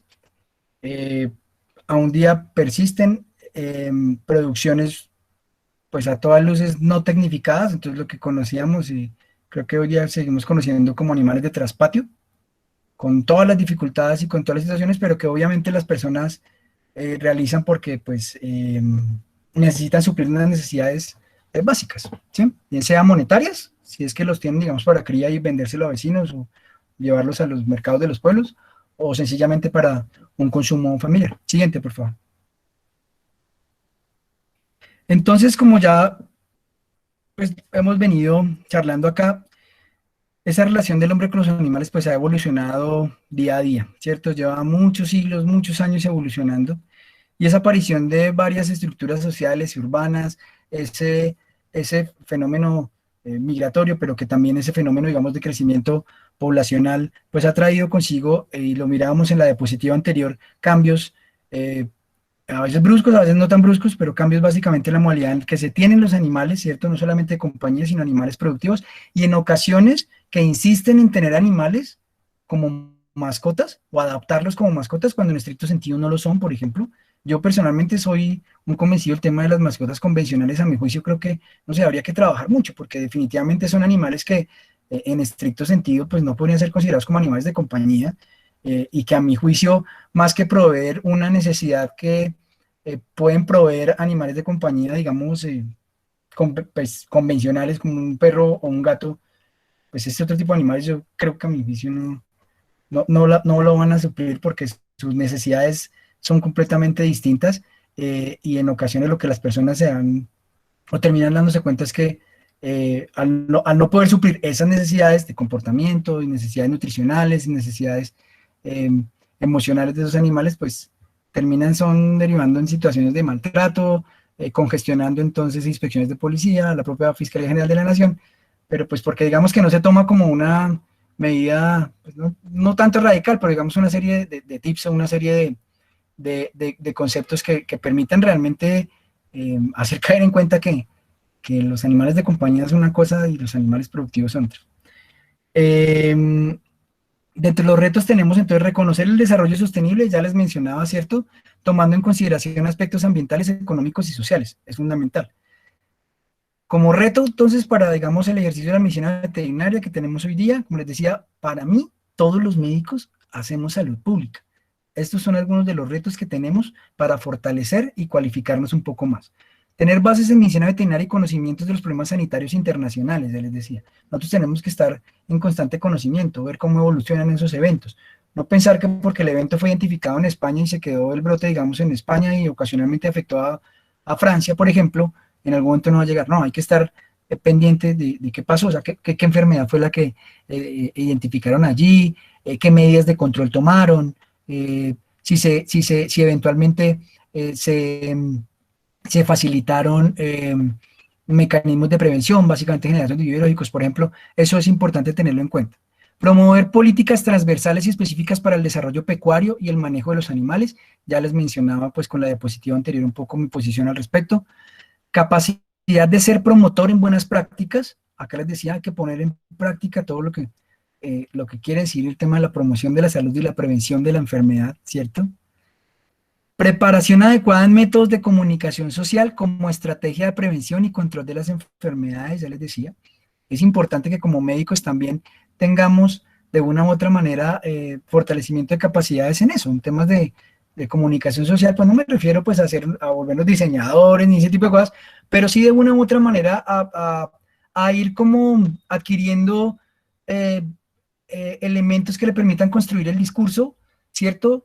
Fundamentado obviamente en la ciencia y en la evidencia que se pueda generar, pero de una u otra manera volverlo sencillo y volverlo entendible para la comunidad. Y mantenerse actualizado en los acontecimientos de su tiempo para dar una mejor respuesta a la sociedad en la que se desarrolla. Estos, a mi juicio, son algunos de los retos que hoy día tenemos los médicos veterinarios, reitero, para fortalecer nuestro ejercicio en materia de salud pública veterinaria. Siguiente, por favor. Ya para, digamos, ir finalizando, entonces yo les mencionaba la línea de tiempo de la medicina veterinaria, conceptos de salud pública, conceptos de promoción de la salud, prevención de la enfermedad. Algo les mencioné de lo que en su momento estas declaraciones de la OMS en diferentes tiempos mencionaban como determinantes de la salud, ¿cierto? Determinantes estructurales, pero todo esto pasa, digamos, por la evolución de unos marcos conceptuales que arrancaron con las teorías biologicistas, ¿cierto? Entonces eran teorías por allá del siglo XVI, siglo XVII, que daban cuenta, era básicamente de que en su momento pues para ese momento no se conocían, digamos, los patógenos, ¿cierto? Se desconocían, entonces acudían a algo que llamaban los miasmas, y que no era más que como un conjunto de emanaciones fétidas, ¿cierto? Que salían de los suelos, de las aguas, que para ese momento eran consideradas impuras y que eran los causantes de una enfermedad en particular, ¿sí? Ya más adelante, pues, digamos que ya hacia finales del siglo XIX, con todos los trabajos que hizo Louis Pasteur, Robert Koch, con todo el tema de la identificación de algunos microorganismos en particular, ¿cierto? Como generadores u ocasionantes de las enfermedades. Y más adelante, en la década de los 70, es lo que da origen como al concepto que en epidemiología, digamos que marcó un hito fundamental y que hoy día pues igual se trabaja en algunas escuelas, que es la conocida como la tríada epidemiológica, que no es más que esa presentación de enfermedades producto de una interacción entre un agente, ¿cierto?, que afecta a un hospedero y que se encuentra ahí en un medio ambiente esperando condiciones favorables y demás. Hasta llegar, digamos, a lo que hoy día conocemos como un modelo ecosistémico, que no es otro más que reconocer que efectivamente la salud de o sea, la sanidad animal, digamos, y la salud de las personas no pasa solamente por este famoso modelo de la tríada ecológica, sino que incorpora otra serie de elementos que deben ser estudiados y deben ser tenidos en cuenta justamente para tratar de buscar ese punto de intersección y en consecuencia poder desplegar las acciones que se requieran en un momento determinado, ¿sí? Si me regala la siguiente, este enfoque ecosistémico, entonces, palabras más, palabras menos, es lo que nos pone, digamos, otro desafío a los médicos veterinarios, y es justamente de acuerdo, por ejemplo, con este señor Ensering, que es un editor de la revista Science, consultando, bueno, hace años, esto es una frase que seguramente alguien que me ha visto antes, ha visto que yo suelo repetirla, pero me parece que es bien importante porque él dice, considerando la salud desde una perspectiva más ambiental y global que una interpretación estrictamente clínica o asistencial, humanos y animales compartimos demasiadas cosas, especialmente enfermedades, como para enfrentarlas por separado. Esto de una u otra manera, como les decía, se resume en la aplicación de ese modelo ecosistémico y de una u otra manera, a través de diversos, digamos, estudiosos en la materia, da lugar a lo que, si me regalas la siguiente, a mi juicio, reitero, se convierte en la siguiente, por favor. A mi juicio se conoce como el anterior, como un reto también, que es empezar a estudiar, ¿cierto?, empezar a revisar y empezar a reconocer estos enfoques o estas posturas que hoy día se están trabajando a nivel mundial, donde por supuesto la medicina veterinaria tiene mucho que aportar.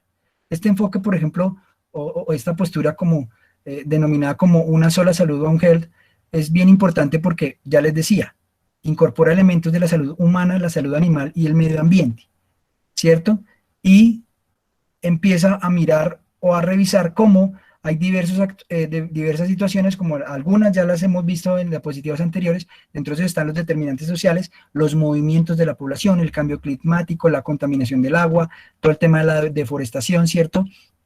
Cómo esas afectaciones al medio ambiente facilitan o vuelven, digamos, a un entorno o a un ambiente el nicho propicio para que se empiece a afectar tanto la salud humana con la salud animal. ¿A través de qué? Pues de la proliferación de vectores que a la postre desencadenan enfermedades transmitidas por vectores, ¿cierto?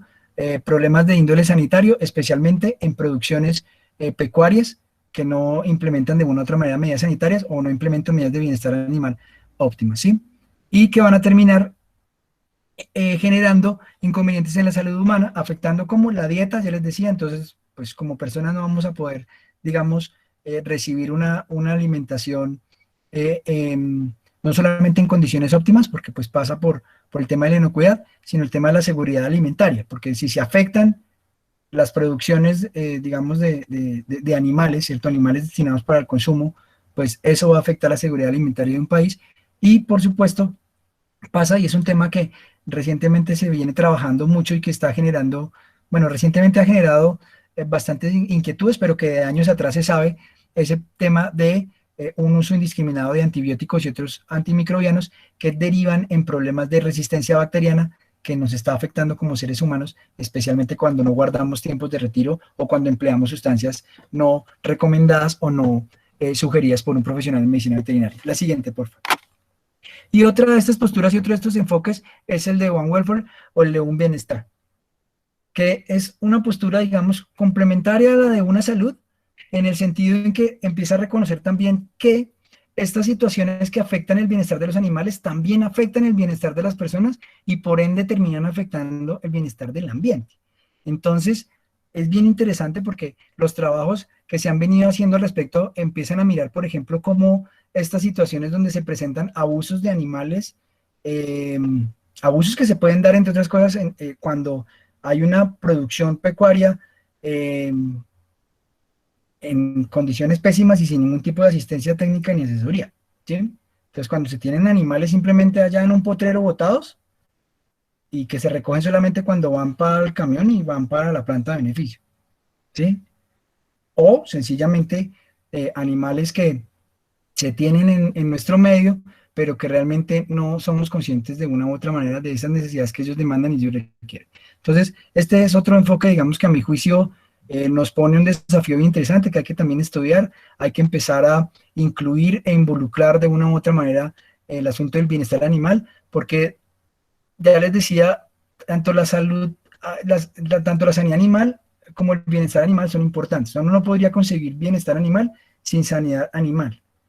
Y pues sanidad animal también tiene mucho que ver con las condiciones de bienestar, con esas condiciones que le podemos proveer al animal. Y entonces aquí es bien importante empezar a revisar por allá algunos escritos que datan por allá de la década de los 60, entonces un famoso informe que se denomina informe Bramble, ¿cierto? Lo que se denomina como las 5 libertades, eso por su traducción en inglés, pero pues que ya varios autores han denominado como 5 necesidades, y que incluso hoy día se sigue estudiando y se sigue evolucionando al punto de que ya no se consideran 5 necesidades o 5 libertades, sino 5 dominios, y ahí es bien importante ahondar en ese tema, trabajar, porque este es otro reto también en el que la salud pública tiene mucho que ver y tiene mucho que aportar. Siguiente, por favor. Ya les mencionaba los Objetivos de Desarrollo Sostenible, que no son otra cosa más que partir de la identificación de esos determinantes, ¿cierto? Y partir del aporte que se realiza desde diversos sectores y actores de la sociedad, ¿sí? Desde diferentes sectores y actores de la sociedad, con el objetivo de lograr, por fin, como dice el objetivo 1, poner fin a la pobreza, aunque este objetivo pues, realmente data de años atrás, ¿cierto? Pero también tratar de buscar, propender por hambre cero, por salud y bienestar, lograr alianzas para lograr los objetivos. A mi juicio ese es uno de los más importantes, y creo que desde la salud pública y específicamente desde lo que se refiere en materia de sanidad animal y bienestar animal es muy importante, porque aquí son muchos los actores involucrados, especialmente para poder echar a andar muchos proyectos y muchas iniciativas al respecto. Pero también está por el tema de la producción y el consumo responsable. Yo acá creo que hace bastantes años un crítico sobre el asunto, porque a mi juicio la producción y el consumo responsable, por ejemplo, pasa hoy día por un tema tan documentado y tan común, que a veces coge vuelo, pero a veces se calma, como es la adquisición de animales de compañía, por ejemplo. El consumo responsable pasa por eso, por saber una familia si está preparada o no está preparada para llevar un perro a la casa, por ejemplo, si hubo consenso o no. Eso a mi juicio, eso es consumo responsable, y allí tenemos mucho que aportar. Y uno que es bien importante, el de hacer ciudades y comunidades sostenibles, ya les decía, todo pues trabajando de manera conjunta, como veíamos en esas definiciones, entre diversos sectores y actores de la sociedad. Siguiente, por favor. La salud pública veterinaria y los médicos veterinarios tenemos mucho que ver. Si uno entra a mirar, las funciones esenciales de salud pública renovadas pasan por ya lo que hemos visto anteriormente. Un abordaje de los determinantes, la promoción de la salud y comportamientos saludables. Y ahí entonces hago link con lo que les decía, los médicos tenemos realmente que seguirnos formando y seguirnos capacitando para poder tener una información veraz, una información precisa, porque eso es lo que nos va a permitir, repito, nutrir el discurso y tener en nuestra cabeza clara qué es lo que queremos, bueno, más que lo que queremos es, bueno, sí, lo que queremos transmitir, digamos, y lo que queremos, el mensaje que queremos dejar al fin y al cabo en las personas que demandan nuestros servicios día a día. Siguiente, por favor. la importancia del actor médico veterinario, yo les decía, mire, que en una diapositiva yo mostraba que hay un tema que pasa por baja cantidad de personas, digamos, de profesionales y cualificados, pero un reto que tenemos, seguir trabajando en conjunto entre los diversos sectores, sector público, sector privado, el sector académico, ¿cierto? Porque hoy día que encontramos, estos son datos que consulté de la Organización Mundial de Sanidad Animal, del Sistema Mundial de Información Sociosanitaria. Para el año 2019, el 88% de los profesionales médicos veterinarios y médicos veterinarios zootecnistas en Colombia se concentran en el sector privado. Esto, pues, digamos que permite hacer otra serie de inferencias. Y es que, efectivamente, los servicios públicos veterinarios entonces están diezmados, ¿sí? Pero bueno, eso es otro asunto. Pero ¿por qué es importante trabajar entonces con los médicos veterinarios, que es donde está el gran ejército, digamos, de médicos veterinarios que trabajan que deben incluir dentro de sus premisas fundamentales trabajar en salud pública veterinaria? Es porque, reitero, son el primer eslabón dentro de las unidades notificadoras del sistema, y aquí, hasta hace algunos años, hasta ahí yo tenía el discurso. Pero recientemente he empezado a ver y revisando otros asuntos, es que son unidades notificadoras del sistema no solamente para asuntos desde lo sanitario, es decir, para informarle al Instituto Colombiano Agropecuario acerca de un brote de fiebre aftosa que se presenta en la finca que yo estoy asistiendo, sino que además, por ejemplo, un veterinario en consulta particular donde evidencia que hay un maltrato, ¿cierto? O actos de crueldad o maltrato infligidos en un perro de manera voluntaria, y que producto de su anamnesis y producto del relacionamiento que tiene allí con la familia, logra identificar, por ejemplo, que además de ese maltrato o abuso que se da en ese perro, hay abuso, por ejemplo, a la señora o al niño. Eso es bien importante, porque ahí también jugamos un rol fundamental y jugamos un papel fundamental. Por eso decidí incluirle realmente, no solo pensando desde los sanitarios, a los médicos veterinarios como primer eslabón dentro de las unidades notificadoras, no solo de lo sanitario, sino en otros temas relacionados como esos puntos de violencia, y esto es tomado pues de esta doctora Patricia Medina, que publicó un artículo en el 2020 bien interesante sobre el asunto. Siguiente, por favor.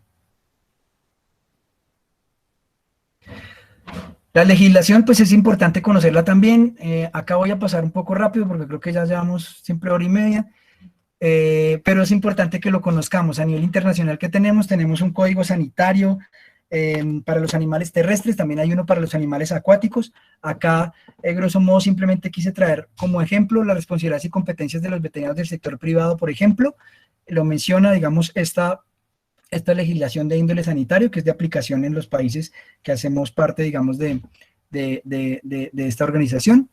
Y es que la función de los médicos veterinarios del sector privado puede revestir importancia en materia de vigilancia. Entonces aquí es donde les digo, todos los médicos veterinarios per se hacemos salud pública, ¿sí? Todos. Entonces, ¿por qué es importante este tema de la vigilancia y por qué es importante el código sanitario para los animales terrestres? Porque tiene algo bien bonito y que nos invita a trabajar conjuntamente, y es que debe reforzarse esa comunicación recíproca entre el veterinario privado y la autoridad veterinaria. Comunicación que a veces se ve rota por distintas cosas, por distintos paradigmas, por distintas situaciones, pero que es importante recuperar y seguir reforzando. Siguiente, por favor.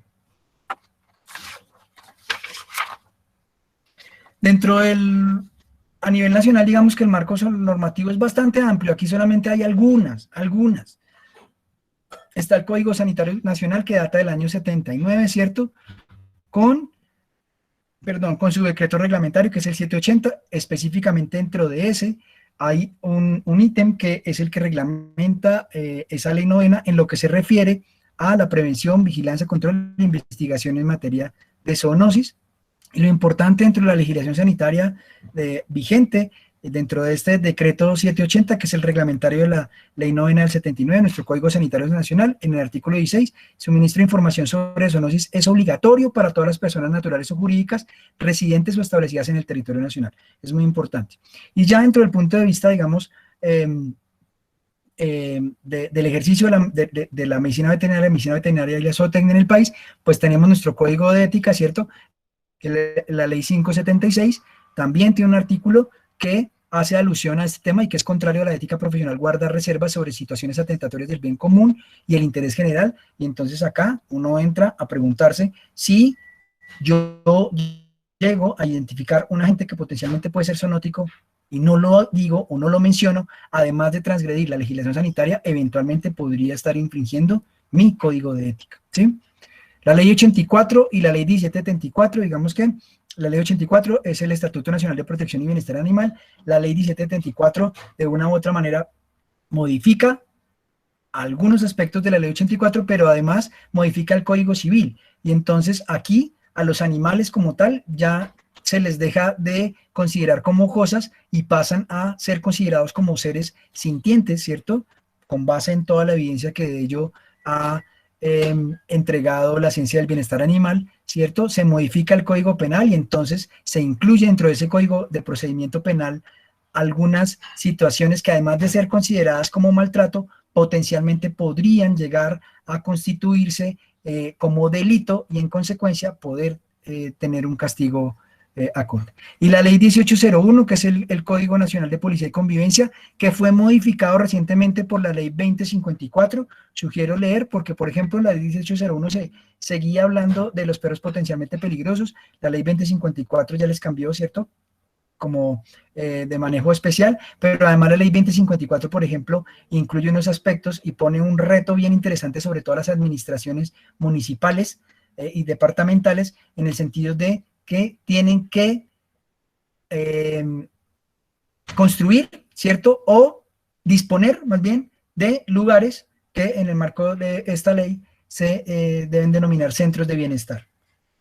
Recordemos que hasta el año 86, con el 2257, que luego fue modificado por el 780, se contemplaba como obligatorio la constitución de centros de zoonosis en las ciudades capitales de departamento. Con esta ley 2054 ya van un poco más allá y obviamente le ponen un reto bastante grande a las administraciones, reitero, municipales, en el sentido de que deben adaptar o deben adaptarse, digamos, a la generación de lugares donde se puedan llevar animales que requieran o demanden atención en un momento determinado. Siguiente, por favor.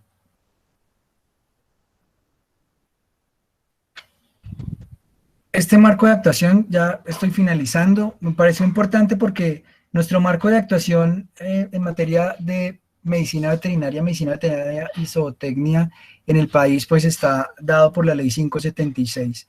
Si ustedes se fijan, hay un artículo que es el primero, que es bien interesante. Yo creo que algunos, los que han tenido la oportunidad de revisarlo, vuélvanlo a leerlo, porque es bien interesante, porque habla de que estas son profesiones basadas en una formación científica, técnica y humanística.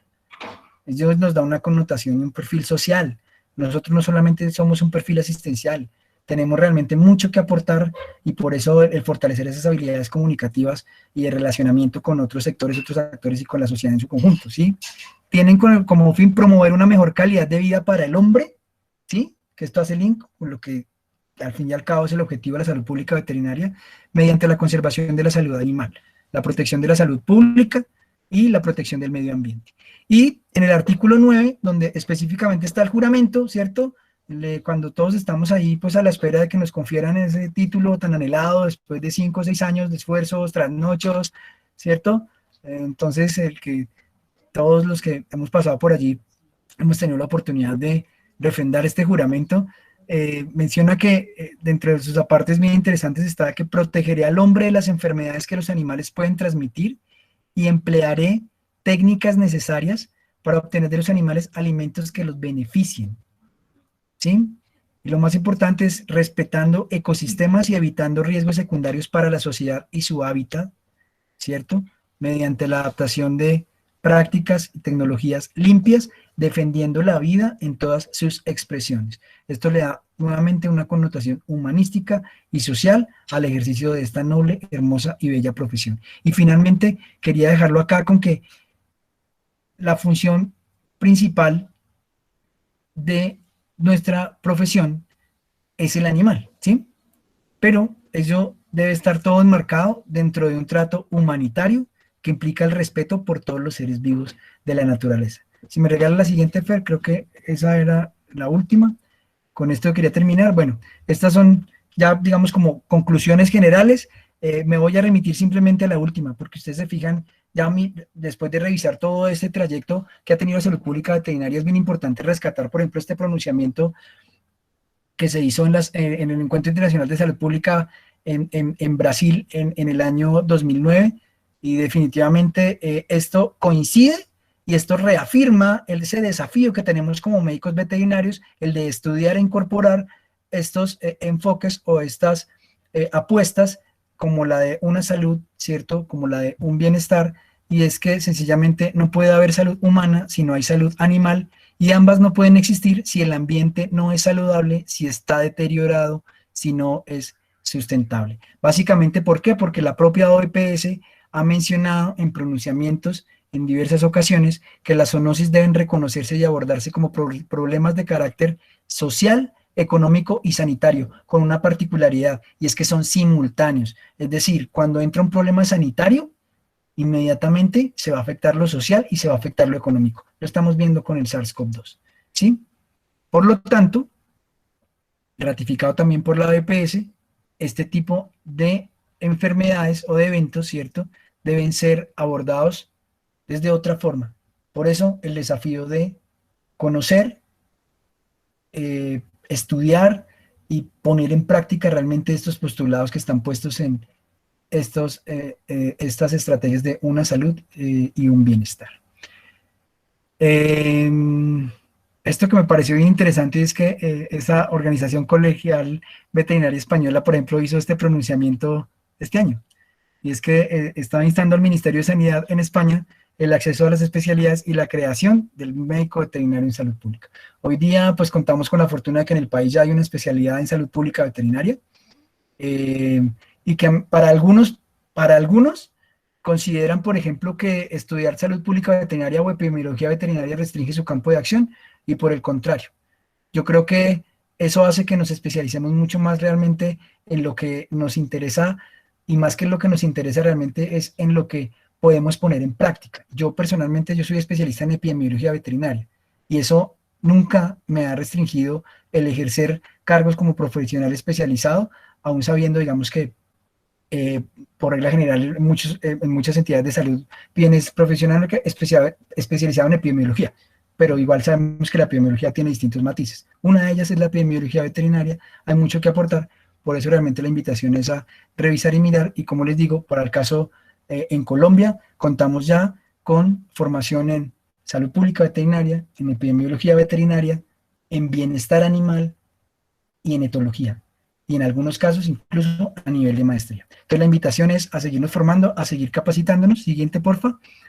Y a recordar que la tarea para todos es aunar esfuerzos entre diversos sectores y actores para entregar herramientas con bases claras que le permitan a la ciudadanía vivir y relacionarse con salud y en armonía con la naturaleza, a través de estudiar, repasar y aplicar estos principios o estos postulados que están puestos en estrategias fundamentales como el de una salud o la de un bienestar. Muchas gracias, eso era lo que tenía para contarles. No sé si hay alguna duda, inquietud, sugerencia, estoy abierto, y de nuevo agradezco infinitamente a Convescol por la invitación, y siempre pues estaré presto a atender estas y otras invitaciones para hablar sobre estos asuntos que son muy apasionantes. Muchísimas gracias, doctor Alexander. Vamos a dar, pues, por prudencia de tiempo, 15 minutos de espacio de preguntas. Por favor, las preguntas las van a escribir en el chat. Se recuerda que en el chat ya se encuentra disponible el enlace para el formulario de la evaluación de esta charla. Mientras van generando las preguntas, quiero leer 3 comentarios muy pertinentes y que pues el doctor Alexander nos pueda dar una retrospectiva desde su punto de vista profesional. La primera indica que es absurdo que los mini pigs sean tomados como mascotas en estos momentos. Lo segundo es que se debe considerar que en los desafíos una parte importante es la importación de los alimentos. Y por último, nos indican que bajo la discusión sobre el cambio climático, se ve a los animales de granja, ganado, como uno de los factores de riesgo, además usados para deforestación en parques nacionales y o resguardos indígenas. ¿Se puede considerar como un factor de riesgo para la presentación de zoonosis? Bien, bueno, voy a intentar ir por partes.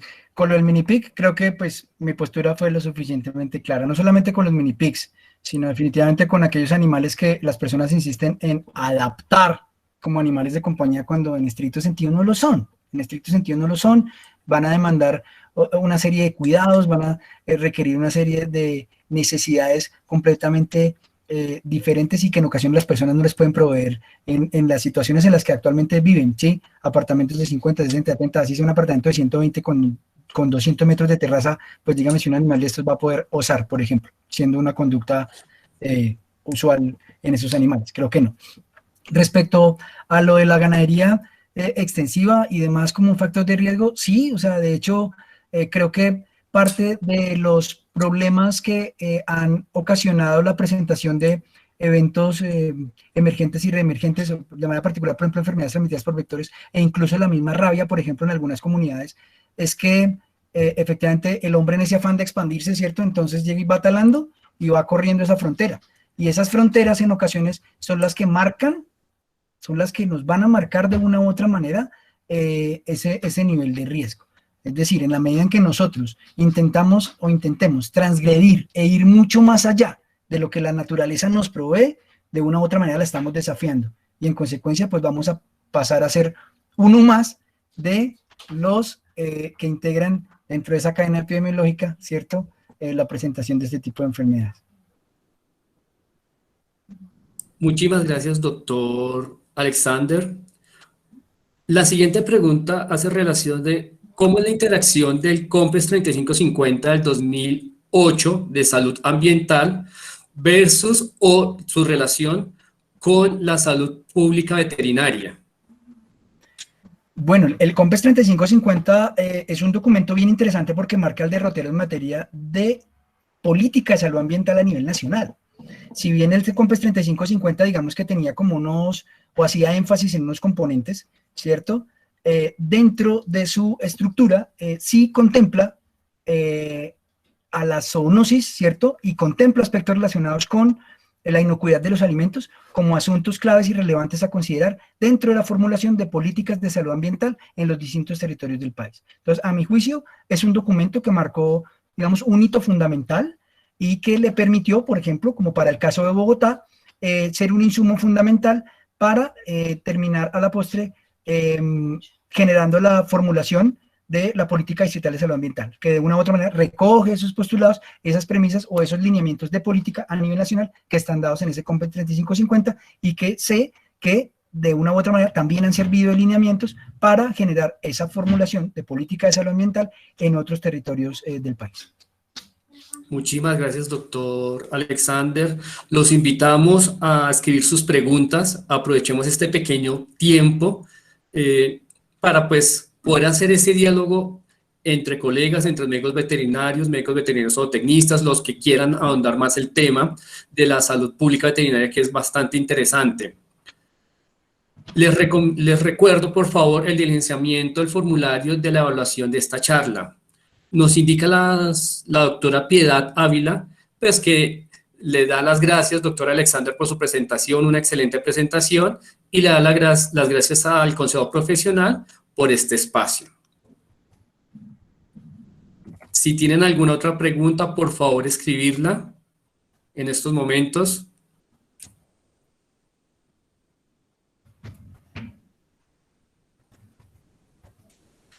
La siguiente pregunta, doctor Alexander, la hace la doctora Piedad Ávila, que indica que hay discusión sobre si el COVID-19 es una zoonosis o no. ¿Qué nos puede indicar el doctor Alexander Esteban? Bueno, respecto al tema, pues ya digamos que hay evidencia que da cuenta que el COVID-19, al igual que otras enfermedades que han afectado al mundo, tuvieron su origen en especies de animales. Pero lo que sí se ha venido indagando por parte de los organismos internacionales en la materia, específicamente Organización Mundial de Sanidad Animal, es que realmente no hay una evidencia que permita, digamos, de forma fehaciente asegurar que los animales efectivamente transmiten el COVID-19. Es decir, que que a hoy no existe evidencia que dé cuenta que los animales, ¿cierto?, sean parte dentro de la transmisión de esta enfermedad. Por lo tanto, creo que lo primero que tenemos que hacer es seguir cuidándonos y sobre todo de nosotros mismos y seguir disfrutando obviamente de la maravilla de la naturaleza y compartir con estos animales, no solamente de compañía, sino los productivos, porque definitivamente han jugado, juegan y jugarán un rol fundamental en el desarrollo de la humanidad, como lo veíamos al comienzo de la presentación. Muchísimas gracias, doctor Alexander. Tenemos la siguiente pregunta del señor Daniel Felipe Machado. La pregunta es, ¿por qué a pesar de la importancia de la medicina veterinaria en el concepto de salud en Colombia no se toma como tal, sino que hace parte del sector agropecuario?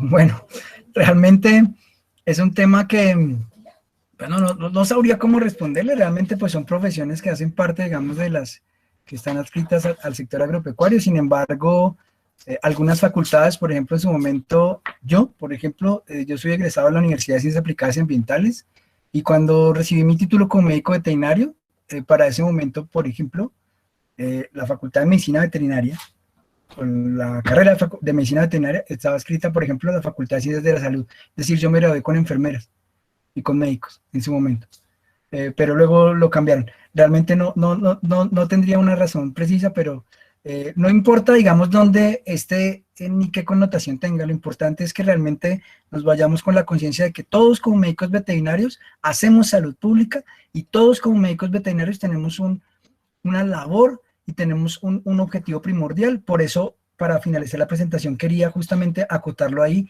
en nuestro marco de acción, que es esa Ley 576, ese hermoso código de ética, el cual debemos respetar, ¿cierto? El cual debemos reconocer, estudiar y sobre todo poner en práctica en nuestras diferentes labores. Muchísimas gracias, doctor Alexander.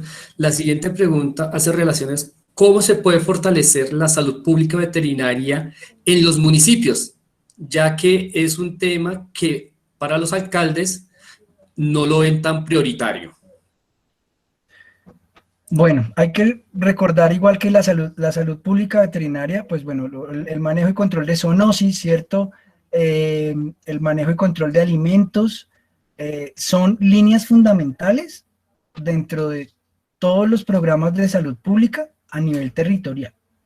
Absolutamente todos los municipios cuentan, creo yo, con un programa de zoonosis, por lo menos los departamentos y las capitales, y cuentan con un programa de alimentos. Y en ese orden de ideas, bueno, quizás el de alimentos, digamos, esté mucho más avanzado en el sentido de que la normatividad ha venido avanzando y ha venido actualizándose mucho más, quizás que el de zoonosis. Ahí comparto un tema, es que quizás la legislación en materia de zoonosis ha quedado un tanto caduca y hay que propender un poco por buscar su actualización. Pero lo que hay que hacer básicamente es que la incidencia que se tiene, si uno es un actor fundamental, es decir, yo hago parte de una secretaría municipal de salud, lo primero que tengo que hacer es estar siempre pendiente y atento a cuando se vaya a formular un plan, o más bien una herramienta, un instrumento de gestión fundamental para la implementación de políticas públicas, como son los planes territoriales de salud. Es decir, todo municipio tiene un plan territorial de salud. Si yo como técnico siempre estoy atento y siempre estoy muy inquieto y estoy buscando cómo, de una u otra manera, necesito fortalecer de acuerdo a las necesidades que tiene mi territorio, seguro, si logro tener incidencia allí, de una u otra manera voy a garantizar que eso no se diluya y que de una u otra manera pues se dejen hasta cierto punto recursos que permitan por lo menos mantener las acciones que se realicen de manera rutinaria y fortalecer en la medida de las posibilidades aquellas que de una u otra manera tengan evidencia que están aquejando la sanidad animal o digamos la salud pública veterinaria en nuestro territorio en particular. Muchísimas gracias, doctor Alexander, qué pena. Viendo, pues no se generaron más preguntas. Muchísimas gracias, doctor Alexander, por su tiempo, por su presentación, por aterrizarnos el tema de la salud pública veterinaria. Gracias a todos los asistentes por estar pendientes, por por acompañarnos, perdón. Les recuerdo, por favor, el diligenciamiento del formulario de evaluación. Y pues siendo no más, muchísimas gracias. Nos da los saludos la señora Laura Guerrero, que muchísimas gracias, tanto al doctor Alexander como al Consejo Profesional. Feliz noche y por favor estén pendientes de las redes sociales del Consejo Profesional, porque pues al igual que esta charla, estamos generando nuevas charlas, nuevas capacitaciones, nuevas conferencias para fortalecer a los profesionales médicos veterinarios zootecnistas y zootecnistas. Muchísimas gracias. Feliz noche.